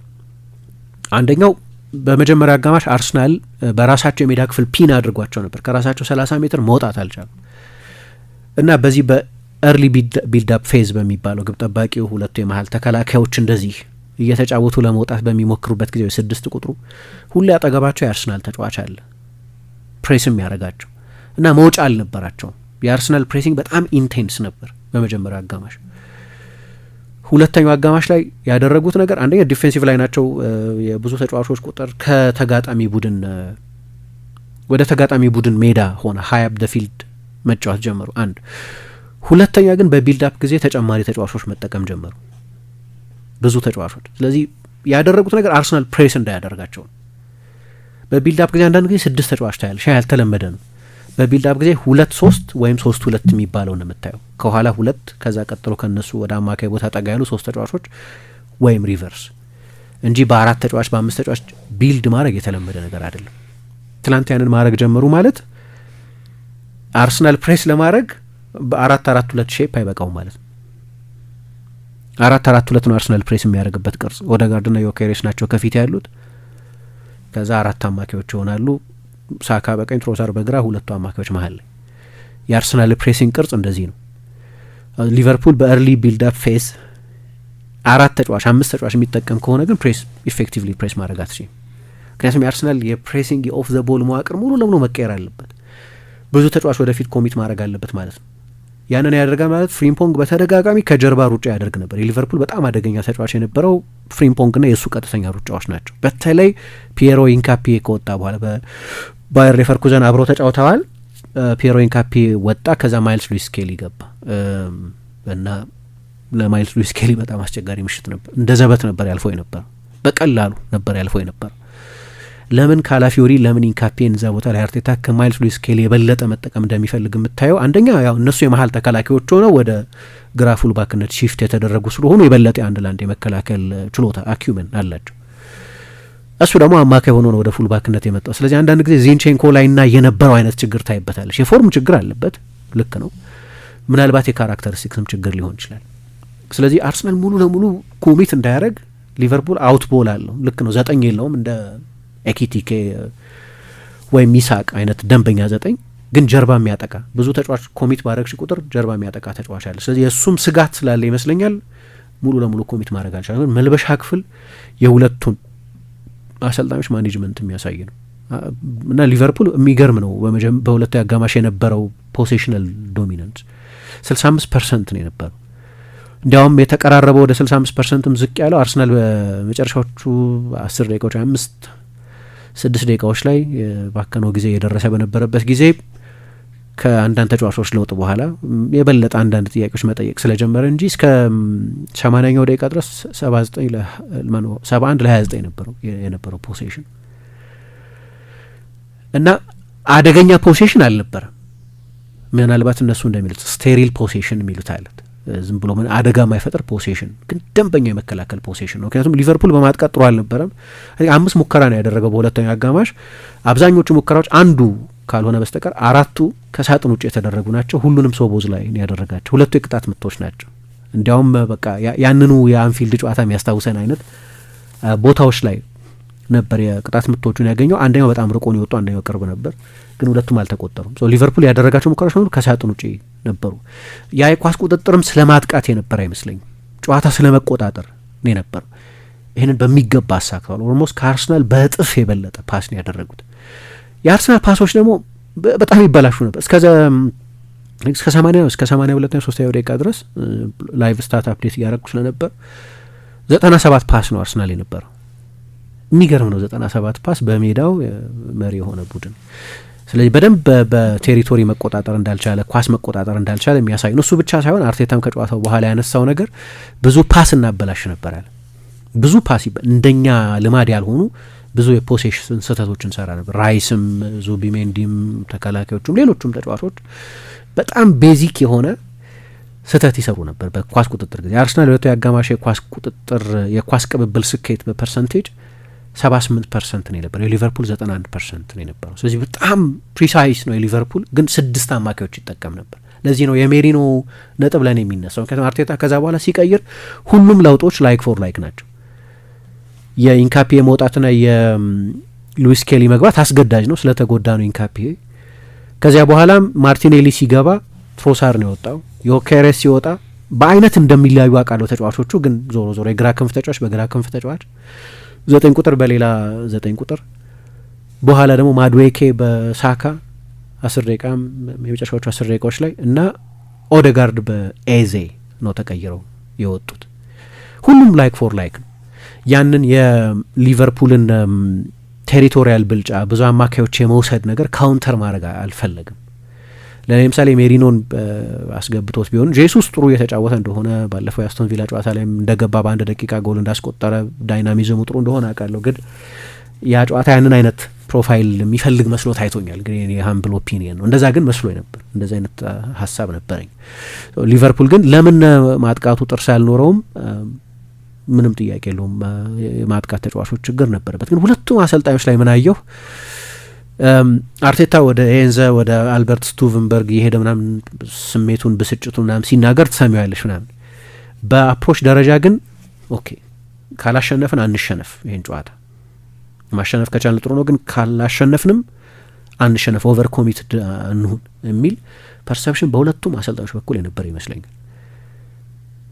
ያን ያህል ኦቨር ኮሚት ለምሳሌ ስሎት ኬሳን ማስገባት ይችሉ ነበር እንደ ምሳሌ። ለረጅም ላይ አርሰናል 5 ተጫዋች ከቀየረ በኋላም ጭምር እርግጠኛ አይደለሁም ተጫዋች መቀየራቸውን ጎሜዝ እስኪገባ ድረስ። ጎሜዝ ዲፌንሲቭ ለውጥ ነው፣ ያው አስገዳጅ ነው። የማጥቃት ለውጥ አንድም በቁጥር ብዙ ተጫዋቾች ስለሌሏቸው ነው፣ ሁለትም ግን ኦኬ 1 ነጥብ ኤምሬትስ ላይ አርሰናል በዚህ አመት ሲቲ ብቻ ነው ከኤምሬትስ የሆነ ነጥብ ይዞ የሄደው 1 ነጥብ እሱንም እና ሪከርዱ ግሩም ነው። በሜዳው የፕሪሚየር ሊጉ መሪ ነው። ብዙ ሰዎችም ግምት የሊጉም ሁኔታ እንደሚያሳየን ሻምፒዮን ይሆናል ተብሎ የሚጠበቅ ቡድን ነው። ሰው አይከፋንም 1 ነጥብ ብንወስድ የሚል ነው። የአርሰናል ማስተሳሰብ ተመሳሳይ ይመስላል። አርቴታም እያሸነፍን አይደለም፣ ጨዋታው ከእጃችን ወጥቷል በሁለተኛ አጋማሽ እሱ የሚለው ብዙ ተጫዋቾችን በቢልዳፕ ጊዜ ወደ ኋላ ሳቡ ነው። ትክክል ይመስለኛል። ጋክፖ በሊቨርፑል ኤርሊ ቢልዳፕ ፌዝ ጊዜ በጣም ወደ ኋላ ይመጣ ነበር። አሁን የምትገምቸው ምንድነው ጋክፖ 9 ሆኖ እንዲጫወት ማለት ነው። ቡድን ውስጥ ካሉ ተጫዋቾች መካከል የበለጠ የ9 ቁጥር ዝንባሌ ያለው እሱ ነው። ግን ዞቦዝ ላይን እና ፍሎሪያን ቪርትዝ ነው እዛ ቦታ ላይ ሮቴት እያደረጉ የተጠቀሙት። ስለዚህ ሀሳባቸው የበለጠ ጓርዲዮላ በአንዳንድ ጨዋታዎች ላይ አስታውሳለሁ፣ አንድ ኦልትራፎርድ ላይ ነበረ የሊግ ካፕ ጨዋታ ላይ 7 አማካዮች ተጠቅሞ ነበር። ብችል 11ዱም አማካዮች ቢሆኑ ደስ ይለኛል ይላል። ለኳስ ቁጥጥር ሲል ነው ያንን ማድረግ የፈለገው። ስለዚህ ሊቨርፑል ከፊት ፕሬዘንስ አልነበረውም እና በቂ አደጋ እንዲፈጥርም አንጠብቅም። ምንም ለማማት አይመችም። በስብስብ ውስጥ ባሉ ተጫዋቾች ጉድለት ምክንያት ካልሆነ ብዙ እሳቸው የማያምኑበት ኪየሳ ወይ ሪዮን ጋሞሃ አይነት ተጫዋቾችን ካላስገቡ በስተቀር የሊቨርፑል ቤንች በጣም ስስ ነበር። ከጨዋታ ኮንትሮል አንጻር ግን ማስተርፉል የሆነ የኳስ ቁጥጥር የጨዋታ ቁጥጥር የነበራቸው አርሰናል እስከ 90ኛው ደቂቃ ድረስ ከ44ኛው እስከ 90ኛው ደቂቃ ድረስ አንድ ሙከራ አላደረገም። እስከ 90ኛው ደቂቃ ድረስ በሁለቱ አጋማሽ አንድም የማዕዘን ምት አላገኘም። የማዕዘን ምት ያገኘው የጨዋታው የመጨረሻው አጋጣሚ አካባቢ ነው። በእርግጥ በዛ የማዕዘን ምት አርሰናል ሊያሸንፍ ነበር። ጋብርኤል እንዲያስቆጠር ትጠብቂያለሽ። በሁለቱ ጋብርኤሎች በጋብርኤል ጄሱስ እና በጋብርኤል ማጋሌሽ መካከል ኮሚኒኬሽን አልነበረም እንጂ በቃ እዛ ቦታ ላይ እንዲገኝ የምትፈልግ የሩቁን አንግል ነው ክሮስ ያደረገው የማድዌኬ ማዕዘን ምት ሊያሸንፍ ይችል ነበር። ግን አየሽ እንግዲህ ሊቨርፑል የፕሪሚየር ሊጉ ደካማው የሴት ፒስ ቡድን ነው። አርሰናል የፕሪሚየር ሊጉ ቤስት የሴት ፒስ ቡድን ነው። መንገዱ ምንድነው? አርሰናል የማዕዘን ምቶችን እንዳያገኝ ማድረግ ነው አንደኛው መንገድ። ብዙ ቡድኖች ሞክረው ስላልተሳካላቸው የአርሰናልን የቆመ ኳስ መከላከል አስቸጋሪ ስለነበር እና የማጥቃት ችግር የገጠማቸው በዛ ምክንያቱ። እንደ ፐርፎርማንስ ግን ለኔ የሊቨርፑል ፐርፎርማንስ በጣም ጥሩ ነበር። የአርሰናል ፐርፎርማንስ ጥሩ አልነበረም። ነጥቡ ግን የሚያስከፋ ነው አይደለም። በጠቅላላው በዋንጫ ፍክክር አንጻር ካየ ነው ለአርሰናል በጭራሽ የሚያስከፋ ሊሆን አይችልም። አሁን ሁለቱ ቡድኖች በተገናኙበት ኮንቴክስት ግን ለአርሰናል እንዳመለጠ እድል ሊቆጠር ይችላል። 8 ቢሆን በጣም ሰፊ ስለሆነ እንዳመለጠ እድል ትቆጥረዋለህ ወይ ብለው ጠይቀው አርቴታን አዎ እንዳመለጠ እድል ቆጥረዋለሁ፣ ግን ሌሎችን ብዙ እንደዛ ማሰብባቸው ጨዋታዎች አሉ እና በዛ ጨዋታ ባሸንፍ እያልኩ ባስብ ምናልባት የ12 የ15 ነጥብ ልዩነት ርቀት ሊኖረን ይችል ነበር ማለት ነው። ያ ደግሞ አይሆንም፣ ይሄ ፕሪሚየር ሊግ ነው የሚል አስተያየት ሰጥቷል። እና በሊቨርፑል በኩል ግን አንድ ኢንትረስቲንግ ነገር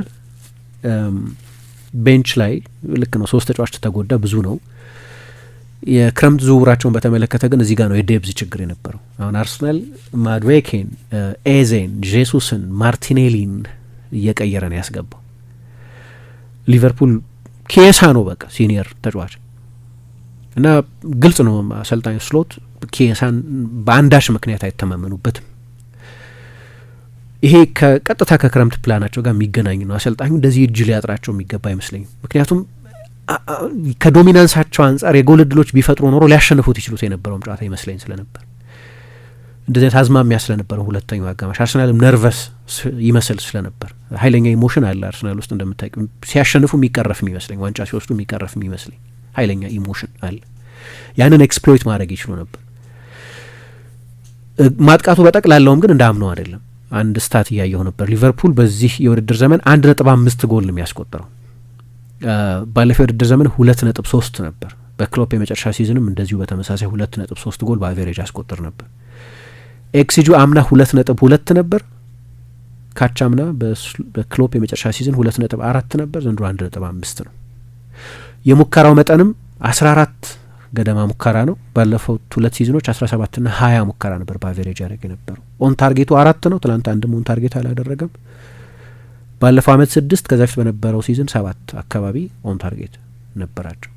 ማጥቃቱ በዚህ ጨዋታ ብቻ ባልነበሩ ተጫዋቾች ብቻ ሳይሆን ኢሳቅም ሳላህም እየተሰለፉ ሚስተዋል ችግር ነበር እና ያ ችግር አለ። እንግዲህ አሁን በሁለት መሀል ያሉ ይመስለኛል። ከኋላ ያለውን ድክመት ማጥበቅ ደግሞ አሳማኝ ዶሚናንት የሆኑም ባይሆን አሁን 10 ጨዋታ ሆናቸው ሳይሸነፉ 10 ጨዋታ ሆኗቸዋል።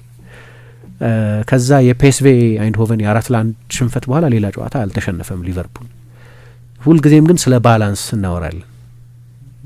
የማጥቃት ባላንስ፣ የመከላከል በሁለቱ መሀል ያለ ባላንስ ያስፈልጋል። ትንሽ ወደ ዲፌንሲቭ ባላንስ አተኩረዋል። እረዳለሁ ግን ምክንያታቸውን የተከላከሉበት መንገድ በሁለተኛ አጋማሽ ከኳስ ጋር የመከላከል ጥበብ ነው። ሳጥን የመከላከል እንደ ምንድነው እንደ አንደርዶግ በመጫወት ነው ሳይሆን እንደ ደንበኛ የደች አሰልጣኝ ኳስ በመቆጣጠር ቴሪቶሪ በመቆጣጠር ነው። ከፓሶቻቸው መካከል በጣም የሚበዛውም በአርሰናል የሜዳ አጋማሽ የነበረ ነው። በሁለተኛው አጋማሽ 279 ፓስ አድርገዋል። 206ቱ በአርሰናል አጋማሽ የተደረገ ነው። የመጨረሻው 30 ሜትር ላይ አይደለም ግን ስቲል እና አርቴታም የበለጠ በሚድ ብሎክ መጫወት ያንን ሰፊ የሜዳ ስፍራ ለሊቨርፑል መተው አንድ ነጥብ ማግኘት መጥፎ አይደለም ብሎ ማመን ይመስለኛል። እንደ በጠቅላላው ካየሹ መጥፎ አይደለም። ስለዚህ ጨዋታ ካነሳን መዝለል የማይገባን አንድ ክስተት ግን አለ። ጨዋታው እያለቀ በነበረበት ጊዜ አርሰናል የመልስ ውርወራ አገኘ እና የመጨረሻውን ኳስ የነካው ኮነር ብራድሊ ነው እና ኮነር ብራድሊ ከባድ ጉዳት ነው የገጠመው የሚመስለው። አንዳንዶች እስካሁን ድረስ ምንም ስላልተገለጸ የጉዳቱ አይነት አላቅም፣ ግን ከባድ ጉዳቶች ተጫዋቾች በሚገጥማቸው ጊዜ የሚያሳዩትን አይነት የሰውነት ሪያክሽን ያሳየው። በኋላም በስትሬች ተደርጎ ነው የወጣው፣ በስትሬቸር ነው የወጣው። ከወደቀ በኋላ ጋብሪኤል ማርቲኔሊ ሄደና ሊያስወጣው ሞከረ፣ ከሜዳ ጎትቶ ሊያስወጣው ሞከረ እና ኃይለኛ ግርግር ተነሳ ሜዳ ውስጥ። ከጨዋታው በኋላም ማርቲኔሊ በብዙ ሰዎች ተተችቷል። በብዙ ሰዎች በተለይ ሮይኪን እና ጋሪ ኔቭል ሁለቱ ስካይ ፐንዲቶች ትላንት በጣም ተችተውታል። በጣም የገረመኝ እና ኑዋንስድ የሆነ አስተያየት የሰማሁት ግን ከአርነ ስሎት ነው። አርነ ስሎት እኔ ማርቲኔሊን አላቀውም አሉ እንደ ሰው ፐርሰናሊ አላቀውም፣ ግን አሪፍ ሰው ይመስለኛል፣ ናይስ ጋይ ይመስለኛል። ችግር የሆነበት የሚመስለኝ እግር ኳስ ውስጥ በጠቅላላ ያለ አንድ ችግር አለ፣ ጊዜ መግደል አባዜ አለ እና ብዙ ተጫዋቾች ሳይጎዱ ፌክ ያደርጋሉ። ይወድቁና ተጎድቻለሁ ይላሉ፣ ጊዜ ለመግደል ሲሉ ያንን ያደርጋሉ። በተለይ ደግሞ በጨዋታው የመጨረሻ ደቂቃዎች ላይ ያንን ያደርጋሉ እና ይሄ አንዳንድ ጊዜ ተጫዋቾችን ሊያበሳጫቸው ይችላል። ማርቲኔሊን ከሆናችሁ ለማሸነፍ እየተራራጣችሁ በ94ኛው ደቂቃ አጥርታችሁ እንድታስቡ አልጠብቅም ብለው ከተጋጣሚ ቡድን አሰልጣኝ በጣም ሪዝነብል የሆነ የሚመስል ብዙ ጊዜ ምንድነው በተገኘው አጋጣሚ ሁሉ የማብጠልጠል ልማድ አለ። እኔ እያየሁ የመሰለኝ ጨዋታውን እያየሁ የመሰለኝ ኦፍኮርስ ሊቨርፑል ለማሸነፍ እየተጫወተ ዞቦዝ ላይም ከጨዋታው በኋላ እረዳለሁ ለማሸነፍ እየተጫወቱ ነበር፣ እኛም ለማሸነፍ ነው እየተጫወትን የነበረው፣ ግን የተጫዋች ጤና ይበልጣል ከሁሉ በላይ አለ እና ማርቲኔሊ በኋላ ይቅርታ ጠይቆታል። ተጫዋቹን ሶሻል ሚዲያ ኢንስታግራሙ ላይ ፖስት አድርጎታል። እኔ አላወቅኩም እንደዛ እንደተጎዳ፣ ደግሞ ወደ ሜዳው ፈቅ ብሎ ስለነበር እንደተጎዳ እያወቅኩ እንደዛ ላደርግ አልችልም፣ ለራሱም ቴክስት አድርጌለታለሁ ይቅርታ ጠይቃለሁ በጣም ስላላወቅኩ ነው ብሏል። ግን ትልቅ ትርምስ ፈጥሮ ነበር። የሊቨርፑል ተጫዋቾች ሪያክሽን በጣም የምረዳው ሪያክሽን ነው። ጎትቶ ሊያስወጣው ነው ይሞክር የነበረው እና ዞቦዝ ላይ እንዳለው ጨዋታ ከማሸነፍ ይበልጣል የተጫዋቾች ዌልቢንግ እና ኖ እንደዛ አይነት ተጫዋች አይደለም እስካሁን እስከምናውቀው ድረስ እንደዚህ አይነት አግሬሽን ያለው የሆነ ተጫዋች ለመጉዳት የሚሞክር አይነት ፐርሶናሊቲ ሆኖ አይታየኝም። እኔም እንዲህ አይነት ታሪክም ያለው አልመሰለኝም። ግን ትላንትና በጣም ትክክል አልነበረም ኮነር ብራድሊን ጎትቶ ለማስወጣት። በተለይ ደግሞ ነገሩን በጣም የሚያጸጽት የሚያደርገው የሚመስለኝ የኮነር ብራድሊ ጉዳት ከባድ መምሰሉ ነው።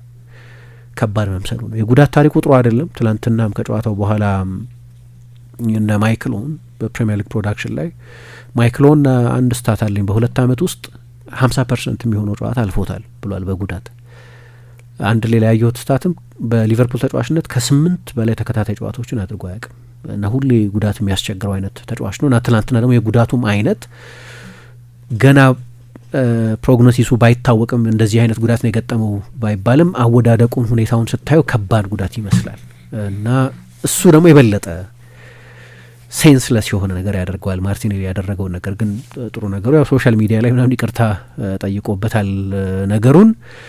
ስለዚህ በጠቅላላ የሁለት አጋማሾች ጨዋታ ነበር። ከሁሉ በላይ አርነ ስሎት ባላቸው የሰው ኃይል በነበሯቸው ተጫዋቾች በጣም በጥሩ ሁኔታ የተተገበረ የጨዋታ ታክቲክ የአፕሮች ምናምን ምርጫ ነው እላለሁ። በተለይ በሁለተኛው አጋማሽ የነበረው ግምት ሁለተኛው አጋማሽ ሲጀምር አርሰናል የመጀመሪያውን አጋማሽ በጀመረበት ኢንቴንሲቲ እንዲጀምር ነበር የተጠበቀው። የምትጠብቂውም እንደዛ ለዋንጫ እየተጓዘ ያለ ቡድን ስለሆነ በጣም ሰርፕራይዝ በሚያደርግ ሁኔታ ሊቨርፑል ነው ከመጀመሪያዎቹ የሁለተኛው አጋማሽ 5 ደቂቃዎች በኋላ ሙሉ ለሙሉ ጨዋታው በሁለተኛው አጋማሽ በሊቨርፑል ቁጥጥር ስር ነው የነበረው። በመጀመሪያ አጋማሽ አርሰናል 113 ፓሶች በፋይናል ሰርድ ላይ አድርጎ ከነበረ በሁለተኛው አጋማሽ 28 ፓስ ነው ያደረገው።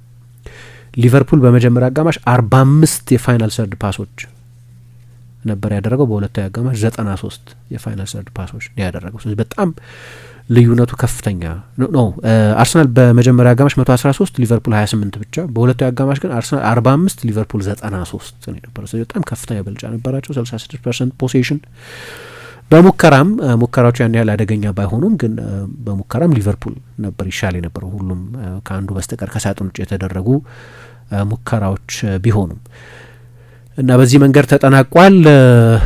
እና ነጥቡን መጥፎ ነው ያለሽ ለአርሰናል 1 ነጥብ ወይስ 1 ነጥብ አገኘ 2 ነጥብ ጣለን የምትይው እና ከትላንት ጨዋታ ብቻ አንጻር ሳይሆን ምሳ ከዋንጫ ፍክክሩም እና በፍክክር ውስጥም ከምናየው ቡድኖቹ ባህሪ በመነሳት ከጨዋታው መጠንም በመነሳት ከትናንትናው ጨዋታ አንጻር 1 ነጥብ አገኘ ነው የምለው እኔ። ከትናንትናው ጨዋታ አንጻር ከሆነ ያየ ነው። ከዋንጫ ኮንቴክስቱ አንጻር ከሆነ ግን 2 ነጥቦችን ጥሏል። ምክንያቱም ሊቨርፑል የማይሸነፍ ቡድን አይደለም በዚህ ውድድር አመት እያሳየ ባለው ፎርም ግን አይ ቲንክ እኔ ቀደም ሲል ትናንት አድማጮችም ሲያነሱ ነበር እና አርቴታ እንደዚህ አይነት ጨዋታዎች ላይ ወይም ሲቲን መራቅ ይችላል ተብሎ በሚገመቱት ጨዋታዎች ላይ አንዳንድ ጊዜ በጣም የሆነ ከተጋጣሚው አሰልጣኝ ያነሰ መስሎ እንዲሰማኝ የሚያደርጉ የጨዋታ አቀራረቦች ወይም ደግሞ ውጤቶቹ ቢያንስ እንደዛ ይገልጻሉ አይደለ።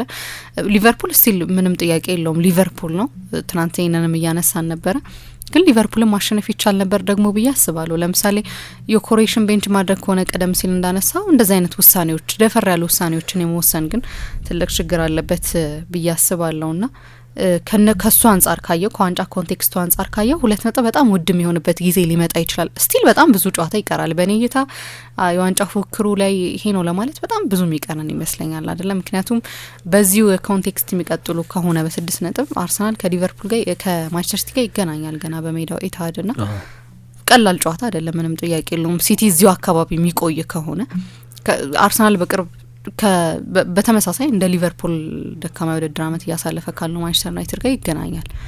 ቀላል ጨዋታ ነው ወይም ለአርሰናል ጊቭን ነው ብዬ አላምንም። ስቲሊያም ጨዋታ በኤምሬትስ ቢደረግ እንኳን ከዛ ውጭ ግን አርሰናል ባለፉት የውድድር አመታት በእነዚህ ቡድኖች ብቻ አይደለም በእነዚህ ቡድኖች ነጥብ አይጥልም ነበር። በሌሎች ቡድኖች ወይም ደግሞ ደረጃው ሰንጠረዥ አጋማሽ ላይ ባሉ ቡድኖች ነጥብ ሲጥል በተደጋጋሚ እንመለከተዋለንና አታቅም አሁንም ቢሆን ምን ሀፕል ሊሆን እንደሚችል አታቅም። አንድ ጨዋታ ምንም ጥያቄ የለውም 6 ነጥብ ከሆነና አንድ ጨዋታ አርሰናል የሚጥል ከሆነ ቀጣዩ ጨዋታ እርስ በርስ የሚገናኙበት ሊሆን የሚችልበት እድል ስላለ ያቺ 2 ነጥብ የሆነች ጋራንቲ ምሰጥ ልትሆን ትችል ነበረ። ሲቲ ኦኬ አልቋል ወይም የምር ለኛ ሳይሆን ለአርሰናል እዛ ለቡድኑ ራሱ ለቡድኑ ለተጫዋቾቹና ለኮቺንግ ስታፉ ራሱ ይሄን ብንጥል ይሄ ያለን የሚሉበት ግን 2 ነጥብ ይመስለኛል። አናቅም መጨረሻ ላይ ምን እንደሚሆን ግን ስቲል 6 ነጥብ በጣም ብዙ እንደሆነ ረዳና 2 ነጥብ ግን አሁን ያለውን ፕሬሸር እኔ ፕሬሸር ራሱ መኖር አለበት ግን ብዬ አላስብም። 6 ነጥብ በጣም ብዙ ነው። አምና ለምሳሌ ሊቨርፑል ፕሬሸር ከሌለበት አምና ሊቨርፑል ላይ ፕሬሸር አለበት ብለን ማናነሳ ከሆነ አርሰናል ላይ አለበት ብለን ማንሳት የለብንም። ግን አይ ቲንክ ይሄ የመጣው ከምንድን ነው ሊቨርፑል ባለፉት የውድድር አመታት ዋንጫ አንስቶ አሳይቷል። አርሰናል ግን ዋንጫ ካነሳ ረጅም አመታት ሆኖታል። ሁለተኛ የሆነ ያጠናቀቀባቸው ጊዜያቶች ስላሉ ያ ታሪክ ይጋፋዋል አርሰናልንና ያንን ሰብሮ እስከሚወጣ ድረስ የፕሬሸር መከተሉ አይቀርም ብዬ አስባለሁ። ግን በጣም ውድ ነጥብ ይመስለኛል። ምክንያቱም 2 ጨዋታ ነው። አሁን በጨዋታ ካሰብከው 2 ጨዋታ ነው። አንዱ ከሲቲ ጋር የሚደረግ ጨዋታ ሲሆን እንደሆነ ስታስብ ግን 2 ነጥቡን ጣለ እላለሁ መሰለኝ።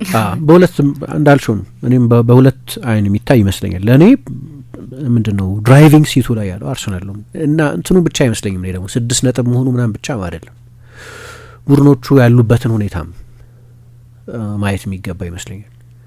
ልክ ነው። ትላንት መጥፎ ፐርፎርማንስ ነበር። መጥፎ ውጤት አይደለም ግን መጥፎ ፐርፎርማንስ ነበር በእኔ አስተያየት። መጥፎ ውጤት ግን አይደለም ማለት ከሊቨርፑል ጋር በምንም ኮንቴክስት እና ደግሞ ከሊቨርፑል ጋር በቅርብ ጊዜ ያለው ሪከርድም ብዙ ጥሩ አይደለም። ካለፉት 21 ጨዋታዎች 3ቱን ብቻ ነው ሊቨርፑልን ያሸነፈው። ሶ ሊቨርፑል ያስቸግረዋል በቅርብ ጊዜ፣ እሱንም መገንዘብ ጥሩ ነው። ግን እንደ ፐርፎርማንስ መጥፎ ፐርፎርማንስ ነው። ለእኔ ችግሩ ሌሎቹ ቡድኖች ላይ ያለው ጋፕ፣ ሌሎቹ ቡድኖች ላይ የምናየው ድክመት አለ አይደለም። ከዛ ደግሞ ጉዳቶችም እየተጨመሩ ነው። ግን ለምሳሌ ሲቲ በቃ በግልጽ የሚታይ የትራንዚሽን ላይ ያለ ቡድን ነው። ክሬዲት መሰጠት ያስፈልገዋል ለሲቲ በዚህ የውድድር ዘመን እንደዚህ አይነት ሲሪየስ የዋንጫ ተፎካካሪ መሆኑ። ምክንያቱም ሲዝኑ ሲጀመር መጀመሪያ ብዙ ግምት በቡክ ሜከርስ የተሰጠው ለሊቨርፑል ነው። ከዛ አይነት ከነዛ በጣም ትልልቅ ርዕስ ከፈጠሩ ዝውውሮች በኋላ ከዛ አርሰናል ሌላ ክረምት ላይ በጣም ቢዚ የነበረ ሲቲ በሁለቱ የዝውውር ጊዜዎች ብዙ ተጫዋቾች አምጥቷል። ግን ብዙ ትልልቅ ሌጀንዶች ደግሞ ለቀዋል። ደብሮይነ አይነት እና ጉንዶዋን አይነት በጣም ትልቅ ቀዳዳ ትተው የሚሄዱ ተጫዋቾች ለቀዋል እና ሲቲና ቼልሲ እኩል ነበር በቡክ ሜከርስ የወጣላቸው የተፎካካሪነት ግምት። አሁን ፉክክር ካለ የአርሰናል ቅርብ ተፎካካሪ ሆኖ የመቀጠል ፖቴንሻል ያለው የሚመስለው ሲቲ ነው። ለእኔ ከ6 ነጥቡ በላይ ነጥቡ ሰፊ ነው። የዛሬ 2 ሳምንት የዛሬ 1 ሳምንት ምናምን 6 ነጥብ ልዩነት የሚኖር አልመሰለንም ነበር። ሲቲ በደንብ እያጠበቀ ነበር። የዋንጫ ፍክክሩ ላይ የበለጠ ጨዋታዎች በተከታታይ እያሸነፈ ነበር። ለአርሰናል እንግዲህ የበዓል ሰሞን ጨዋታዎችን በሙሉ አሸንፎ ትላንትና ከሊቨርፑል ጋር አቻ ተለያይቷል። ለእኔ ነጥቡ ሳይሆን ከሁሉ በላይ ቡድኖቹ ላይ የሚታየው ባህሪ በጣም ወሳኝ ይመስለኛል። ሲቲ ላይ የምታያቸው በተለይ ከኋላ ያሉ ድክመቶች አሉ። ከፊትም ከሃላንድ እንደ መጀመሪያዎቹ ሳምንታት እንደዚ አይነት ዲፔንደንስ የለባቸውም ይሆናል። ግን ያለፉት 3 ጨዋታዎች ደግሞ ያሳዩን ነገር አሁንም ቢሆን በቂ የጎል ዲስትሪቢዩሽን ያለ አልመሰለኝም። ቡድን ውስጥ አለ ፎደን እያገባ ነው፣ ቲጃኒ ሬንደርስ አልፎ አልፎ ሼርኪ እንደዚህ። ግን ስቲል የሃላንድ ዲፔንደንት ነው ቡድኑ። ሃላንድ በኃይለኛ ፎርም ላይ ካልተገኘ በስተቀር ቡድኑ ይቸገራል። እንደምናየው አርሰናል እንደዛ አይደለም። የአርሰናል 9 ቁጥር ጥሩ ያልተጫወተም እያለን እኮ ነው። በኦፕን ፕሌይ 3 ጎል ብቻ ያስቆጠረ ተጫዋች ሆኖ አርሰናል በ6 ነጥብ ርቀት እየመራ ነው እና የማንም ተጫዋች ዲፔንደንት አይደለም ይሄኛው ቡድን። እንደ ቡድን የበለጠ የተሟላው ቡድን መሆኑ እንጂ 6 ነጥብ ብቻ 6 ነጥብ እንዳልሽው ሰፊ ነው። 2 ጌም መሸነፋል። በ20 ጨዋታ 2 ጌም ነው የተሸነፈው አርሰናል። ኢቨን ኤቲሃድ ላይ ቢጫወት ኤቲሃድ ላይ ሄዶ ይሸነፋል ማለት አይደለም። የሲቲ ማሸነፍ እሱም ቢሆን ጊቭን አይደለም፣ ምንም የተረጋገጠ ነገር አይደለም። ሲቲ ስትራግል ያደርጋል እንደዚህ አይነት ጨዋታዎችም ላይ። እኔ ከነጥቡ በላይ እሱ ነው ማየው። ለማንኛውም ከዚህ ከኤፍኤ ካፕ ጨዋታዎች በኋላ ማንቸስተር ዩናይትድ በዚህ የውድድር ዘመን የዋንጫ ፉክክሩ ሴል ሊኖረው ይችላል። ምክንያቱም ቀጣዮቹ 2 የሚያደርጋቸው ጨዋታዎች ከሲቲ ጋርና ከአርሰናል ጋር በኦልትራፎርድና በኤምሬትስ የሚያደርጋቸው ጨዋታዎች ናቸው እና እነዚህ ጨዋታዎች ላይ ማንቸስተር ዩናይትድ እንግዲህ አንደኛና ሁለተኛ ቡድኖችን ነው የሚያገኘው ማለት ነው። ስለዚህ በእነዚህ ጨዋታዎች የሚኖረው ሁኔታ የዋንጫ ፉክክሩን አቅጣጫ የሆነ መልክ ሊሰጠው ይችላል ወይ ይለይለት ይሆናል። የአርሰናል ሻምፒዮን የመሆን እድል ሊሰፋ ይችላል። ምክንያቱም መጀመሪያ ከሲቲ ጋር ነው የሚጫወተው። እስከዛ ድረስ አዲስ አሰልጣኝ መኖሩ አይቀርም። የሚጠቀሱ ስሞች አሉ። ከዚያ በኋላ አርሰናልን ነው ወደ ኤምሬትስ ሄዶ የሚገጥመው። ስለዚህ በሚቀጥሉት 2 የፕሪሚየር ሊግ ጨዋታዎች ላይ ማንቸስተር ዩናይትድ አንደኛና ሁለተኛ ቡድኖችን ነው የሚያገኙ እና ትልቅ ሴል ሊኖረው ይችላል። ዩናይትድ ራሱ ለቻምፒየንስ ሊግ ቦታ ነው እየተጫወተ ያለው። የኒው ማኔጀሪያል ባውንስ ይኖራል እንደምናየው። ስለዚህ ዩናይትድ ቁልፍ ሚና ሊኖረው ይችላል በሚቀጥሉት ጨዋታዎች። እንግዲህ ትናንትና የተደረገው ጨዋታ እንቀጥላለን። እዚህ ጉዳይ ላይ ግን የዮኬሬሽን ጉዳይ ግን በተመለከተ እኔ በተጫዋች በአንድ ሲዝን ወይም እንኳን በግማሽ ሲዝን በአንድ ሲዝን ፌል አደረገ ወይም ተሳክቶለታል ማለት የሚቻል አይመስለኝም አይደለም። ምክንያቱም አርሰናል ያንን ሁላ ሚሊዮኖች ያፈሰሰበት ለሚቀጥሉት አመታት ይመስለኛልና ግን እኔ እስካሁን ድረስ ፌል ያደረገ ዝውውር ነው ግን ብዬ ግን እንዳስብ የሚያደርጉኝ በጣም ብዙ ምክንያቶች ያሉ ይመስለኛል። ምክንያቱም አሁን እኔ ብዙ ማለስማማበት አንድ ነገር የቡድኑን እንቅስቃሴ ወይም ለሌሎች ተጫዋቾች የሚፈጥረው እድል አለ የሚነሱ ሀሳቦች አሉ። ግን አርሰናል ይሄ ቸግሮት አይመስለኝም አይደለ ይሄንን ተጫዋች ወደ ኤምሬትስ ያመጣው። ከዛ በላይ ግብ የሚያስቆጥርለት ወይም አንዳንድ በቃ አጥቂዎች ቢኖሩ እኮ ግብ ያስቆጥሩት ነበር የምንላቸውን ኳሶች እንዲያስቆጥር ከመፈለግ ይመስለኛል። ቢያንስ ቡድን ውስጥ ያለው ብዙ ሰው ላይስማማበት ይችላል፣ ግን ይሄ ይመስለኛልና አርቴታም እንዳሰልጣኝ ይሄንን ተጫዋች የሚመጥን ቡድን ወይም ለዚህ ተጫዋች የሚሆን ቡድን ሰርቷል ብዬ አላስብም። ግን ተጫዋቹም ደግሞ አንዳንድ እንቅስቃሴዎች ላይ ለምሳሌ አሁን ስለ ሃላንድ የተለየ ሀሳብ ያለኝ ሃላንድ ኳስ ባይነካ ግብ ያስቆጥራል። ስለዚህ ዋናውን ነገር በእግር ኳስ ከባድ ነው የሚባለውን ነገር ያደርጋልና እንድትተቸው እድል አይሰጥህም። ሁሌ ላይ ይሳካለት ይችላል፣ ግን በጣም ብዙ ጊዜ አሁን 20 ፕሪሚየር ሊግ ጎል አለው አይ ቲንክ አልሳሳትኩ ሃላንድምና ቀላል አይደለም 20 ፕሪሚየር ሊግ ጎል በጨዋታ ቁጥር እንደማለት ነውና ከባድ ነው። ዮኬሬሽ ግን ጎል ማያስቆጥርልህ ከሆነ በጨዋታ ላይ ብዙ ፓርቲሲፔት ማያደርግ ግን ከሆነ ቢያንስ እስካሁን ድረስ እኔ እስካሁን ድረስ ፌል አድርጓል ብዬ አስባለሁ። ኦፍ ኮርስ አይለካም እስካሁን ድረስ ባለው አይደለም የሚለካው ይህንን አመትም አይለካምና አርሰናል ካወጣበት ገንዘብ አንጻር ከፈጀው የዝውውር ጊዜ አንጻርና ሲመጣ ደግሞ የፈጠረው ኤክሳይትመንት ምናምን እሱን ነገር ካሰብከው የሚገባውን ነገር ለአርሰናል እየሰጠ ነው ብዬ አላስብምና ግን የዮኬሬሽ ችግር ብቻ ነው ብዬ አላስብም። ምክንያቱም ሲቲን ለሃላንድ የሚመች ቡድን ያደረገው ይመስለኛል በተወሰነ መንገድ። አርቴታ ይሄ ይጠበቅበታል ወይም የተጫዋቹ መፈረም ጥቅም የለውም ማለት ነው እስካሁን ባየነው ከሆነ። ይሄ ካልሆነ የተጫዋቹ መፈረም ታዲያ ቫሊዩ ምኑ ጋር ነው እንድትል የሚያደርግም ይመስለኛል። እኔ ሁለት አይነት አቋም ነው ያለኝ። እኔ መጨረሻ ላይ ፖይንቱ የዛ ቡድን ሻምፒዮን መሆን ነው ወይ የተጫዋቹ ጎል ማስቆጠር ነው ቁም ነገሩ። ዋናው ቁም ነገር የዛ ቡድን በጥሩ ጤንነት ላይ መገኘት፣ መሪ መሆን። የቻምፒየንስ ሊግ መሪ ነው፣ የፕሪሚየር ሊግ መሪ ነው። በአራቱም ውድድሮች ላይ ኤፍ ኤ ካፕ ገና ይጀመራል፣ ግን በአራቱም ውድድሮች በሶስቱም ውድድሮች ላይ ልበል ኤፍ ኤ ካፕ እስኪጀመር ድረስ ጫፍ ላይ ነው ያለው እና አሚን እንደ ሃላንድ 20 ጎል አስቆጥሮ በ6 ነጥብ ርቆ ቢቀመጥ ይሻል ነበር ለአርሰናል። ዮኬሬስ ብቻውን 20 ጎል አስቆጠረ እንበል እስካሁን ድረስ እና አርሰናል ከሲቲ በ6 ነጥብ ርቆ ተቀመጠ። ምን ነው ጥቅሙ? ለእኔ እንደ ቡድን ያሉበት ሁኔታ ይመስለኛል የተጫዋቹ ጎል ማስቆጠር ለብቻው አጀንዳ መሆን ያለበት አይመስለኝም። የተጫዋቹ ጎል ማስቆጠር አለማስቆጠር ችግር የሚሆነው አርሰናል እሱም ጎል ያላስቆጠረ አርሰናል ጨዋታዎችንም ካላሸነፈ ነው። ግን በፊትም እኮ እንደዛ ነበር አይደል? ችግሩ አርሰናል አያሸንፍም ነበር። አምና የዛሬ አመት በ6 ነጥብ ርቀት ላይ ነበር ዮኬሬስ ባልነበረበት ጊዜ። ዛትስ ዲፍረንስ። ልዩነቱ እኮ የዛሬ አመት ነበር ይሄው ኮንቨርሴሽን ነበር። ዮኬሬስ የሌለው አርሰናል በ6 ነጥብ ርቀት ጥሩ ያልሆኑ ነገሮች አርሰናል ሻምፒዮን የሚሆን ከሆነ አይደለም የዮኬሬስ ጎል አለማስቆጠር ሌሎች ትልቅ ለምሳሌ ኤዜ ቤንች እየሆነ ከሆነ አይደለ? ግን አርሰናል ጥሩ እየተጫወተ እስከሆነ ድረስ አርሰናል ለኤዜ ያወጣው ብዙ ገንዘብ አጀንዳ ሊሆን አይችልም። ምክንያቱም አርሰናል ጥሩ እየተጫወተ ነው፣ አርሰናል እያሸነፈ ነው። ስለዚህ እንደዚህ ግን ጥያቄዎች መነሳት ግን መጀመራቸው አይቀርም። ኦፍ ኮርስ ነው አርሰናል ሻምፒዮን ቢሆን አርሰናል ሻምፒዮን መሆኑን ነው ሴሌብሬት የሚያደርገው ሰው ደግሞ መደረግ ያለበት አርሰናል ሻምፒዮን መሆኑ ነው። ቢካዝ ከረጅም ጊዜ በኋላ የመጣና በጣም የ6 አመት ፕሮጀክት ነው ቢያንስ እና እሱ ሴሌብሬት መደረግ አለበት ብዬ አስባለሁ። ግን አርሰናል ለአንድ ሲዝን አይደለም የሚያስፈረመው ጎሎች ቢያንስ ምልክቶች ግን ማሳየት አለበት ብዬ አስባለሁ። እኔ እንደሚባል የ9 ቁጥር ዋናው ስራ ጎል ማስቆጠር ነው እንደሚባል አውቃለሁ። ነገሩን እንደዚህ በጣም ነጭና ጥቁር አድርጎ ማየትም ትክክል አይመስለኝ። በቃ አንድ ጎል ያላስቆጠረ ተጫዋች ፌለር ነው ልቲ ነው ማለት ነው። እና ለምሳሌ ሌሎች ጥቅሞች አይሰጥም ማለት ግን አይደለም።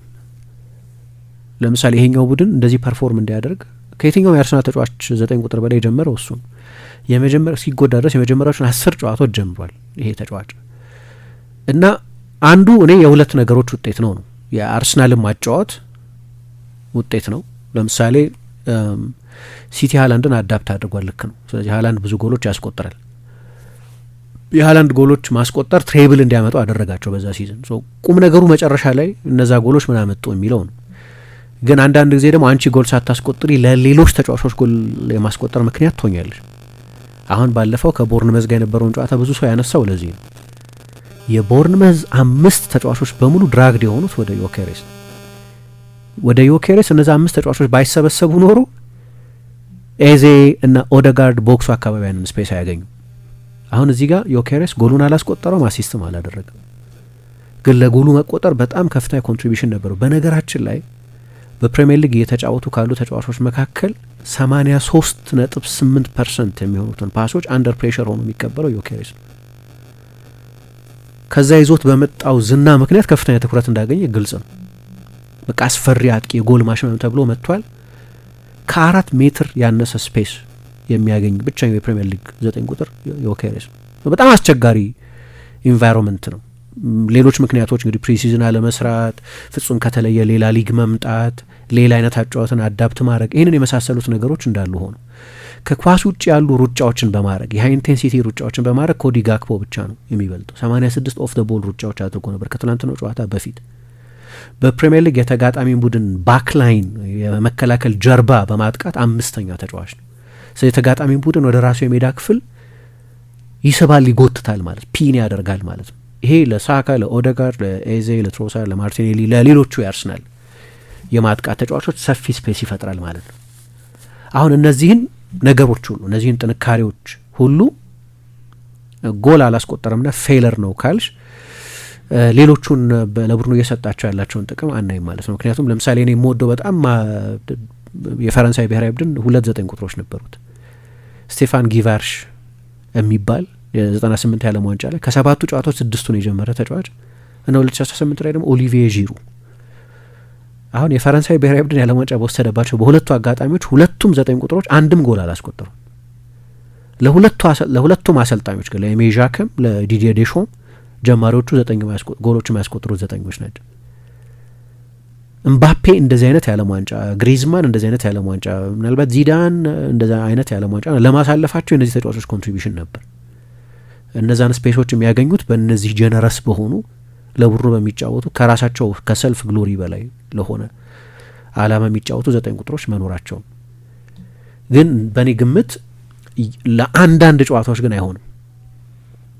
ለአንዳንድ ጨዋታዎች አይሆንም። ለትላንትናው አይነት ጨዋታ ለምሳሌ አልሆነም። ሌላ አይነት 9 ቁጥር ለትልቅ ጨዋታ የሚሆን 9 ቁጥር መጠቀም ነበረበት። ከጄሱስም በላይ ለእኔ ደግሞ ሜሪ ነው አይነት የእሱ ፕሮፋይል ስለዚህ በሁለቱ የአጋማሽ ሊቨርፑል የወሰደውን ዶሚናንስ ስታይ ወደ ጥልቅ ቦታዎች የመጣ ድሮፕ የሚያደርግ ተጨማሪ 4 አማካይ መሆን ይችሉ ነበር ቢያንስ። ኦደጋርድ፣ ራይስ ኦደጋርድ፣ ራይስ፣ ዙቢሜንዲ እና ሜሪ ነው የ4 አማካዮች አክሲስ መፍጠር ይቻላል። ምክንያቱም ሊቨርፑል በጣም አጠበበው ጌሙን። ስለዚህ ሴንትራሊ የአርሰናል ተጫዋቾች ምንም ፕሮግረስ ማድረግ አልቻሉም፣ ኳስን መቆጣጠር አልቻሉም ምናምን። ያን እንደዚህ አይነት ጨዋታዎች ላይ እየለዩ የበለጠ ለጨዋታዎች የሚስማማ ተጫዋች የመለየት ግዴታ አሰልጣኝ ግዴታ ነው። ግን በጠቅላላው ደግሞ እንዳልሹ ጎል ዋናው 9 ቁጥር የሚለካበት ተደርጎ ቢታይም ግን ደግሞ ቡድኑ ምን እየሆነ ነው የሚለው መታየት አለበት። ተጫዋቹ ምን እየሆነ ነው የሚለው ብቻ ሳይሆን ለምሳሌ የኤዜ ፖይንት ኢንትረስቲንግ ፖይንት ነው።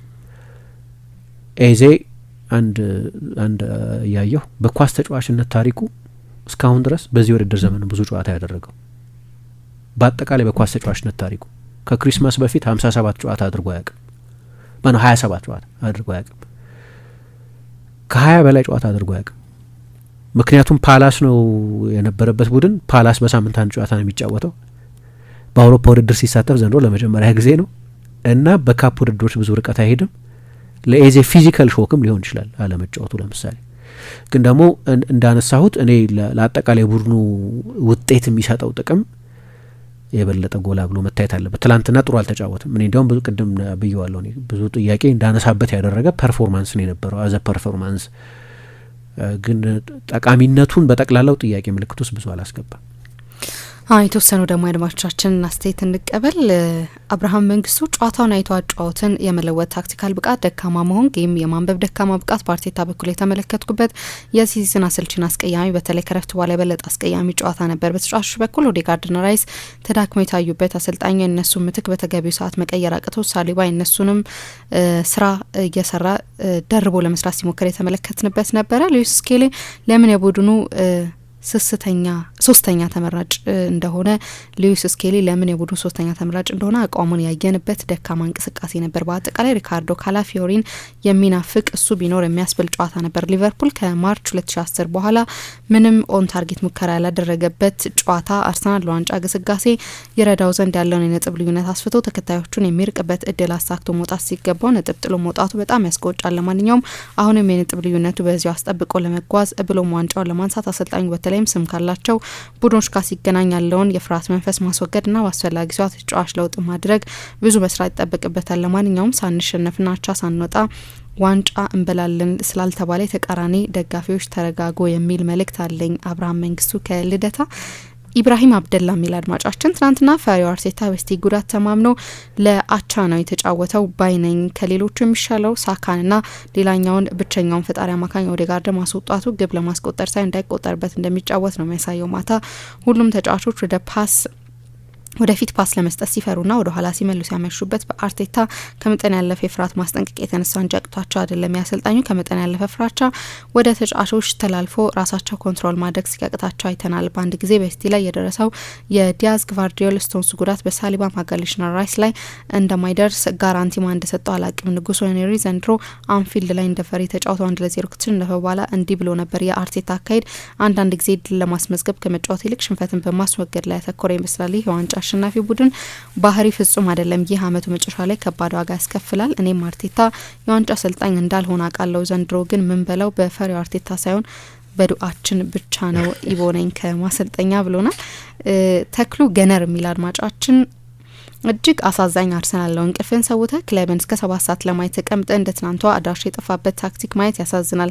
እንደዚህ አይነት ጨዋታ አርሰናል ውስጥ ካየው 6 አመት ተቆጥሯል። በአርቴታ የመጀመሪያ 2 በትልልቅ ጨዋታዎች ላይ ስናይ የነበረው ጨዋታ ያየሁት ሊቨርፑል ትናንትና የማጥቃት ተጫዋቾቹ ቢኖሩ ኖሮ ጨዋታውን ማሸነፍ ይችል ነበር። በመጀመሪያ 45 የአርሰናል ተጫዋቾች በሊቨርፑል ወጥመድ ስር ወድቀው ስናይ አርቴታ ስራ ምን ነበር የሚያስብል። ኳሱን ይዘውታል፣ ግን ምን ማድረግ እንደሚፈልጉ አያውቁም። ከዛ ደግሞ የነበራቸው ፕሬሲንግ ግራ የተጋባ ነበር። የሊቨርፑል ተከላካዮች በተለይ ኮናቴ ብዙ ጊዜ እንደሚሳሳት እየታወቀ ምንም ፕሬስ የማድረግ ሀሳብ አልነበረውም። ከአርሰናል በኩል የኮሬሽ ቢሆን አሁንም የአርሰናል ሸክም ወደ መሆን እየሄደ ነው። በሁለተኛው 45 ደግሞ በህይወቴ እንደዚህ ወርስት ሀፋይቻ አላውቅም። ኳሱን ለሊቨርፑል ትተው ቢያንስ በመልሶ ማጥቃት ለመጫወት የሚሆን መንገድ መፈለግ ሲገባቸው እዛው በራሳቸው መከላከል ዞን ውስጥ ሆኖ አንደኛው ጨዋታ የሚያይበት ነበር የሚመስሉት ብሎናል። ጀማል አብደላ እስከ 7 ሰዓት ከ30 ድረስ እንቅልፋችንን ሰውተን ቆንጆ እግር ኳስ እናያለን ብለን ብንጠብቅም ያለ ጎል የሚያልቅ ጨዋታ ተፈርዶብናል። ጎል የሌለው ጨዋታ ማየት እጅግ ደባሪ ነው። አርሰናል ጨዋታ ተጫዋቾች የጠበቁት ተነሳሽነት አላየሁባቸውም። በምንም መልኩ ይሄን ጨዋታ አሸንፈው 3 ነጥብ መውሰድ ነበረባቸው። ራይስ ዙቢ ስኬሊ ጭራሽ ጨዋታ ውስጥ ያሉም አልመሰለኝም ነበረ ብሎናል። ወደ ጋርድም አድማጫችን ራይስ ዙቢ ስኬሊ ነው ያለው። ኤላ ማን የሚል አድማጫችን ደግሞ የትናንትናው ጨዋታ 2 አጋማሾች ፍጹም የተለያዩ ናቸው። እንደኔ ሁሌ ጨዋታውን ዶሚኔት ባደረገበት ሰዓት ግቦች ማስቆጠር ችግር፣ ሁሌ ባለቀ ሰዓት ትርምስ መፍጠር፣ ሌላው የ14 ቁጥሩ የቪክተር ዮኬሬሽ ነገር ነው። እስከዛሬ ለነሳካ ምናምን ስፔስ እየፈጠረ ነው የሚሉ ምክንያቶችን እስማማ ነበረ። ግን እንደዚህ አይነት ትልልቅ ጨዋታ ላይ ተጽዕኖ ካልፈጠር ሁሌ ተከላካይ መሀል ይገኛል፣ ትግል ያበዛል፣ ጊዜ ያስፈልገዋል። አዎ ግን ኢጎር ቲያጎ ከኤሲኤል ጉዳት ተመልሶ የሚያደርገውን ስትመለከት ጥያቄ ውስጥ ትገባለ። ቢሆንም አሁንም 6 ነጥብ ነው። እናመሰግናለን። ኤልያስ ነኝ ከቃሊቲ ብሎናል።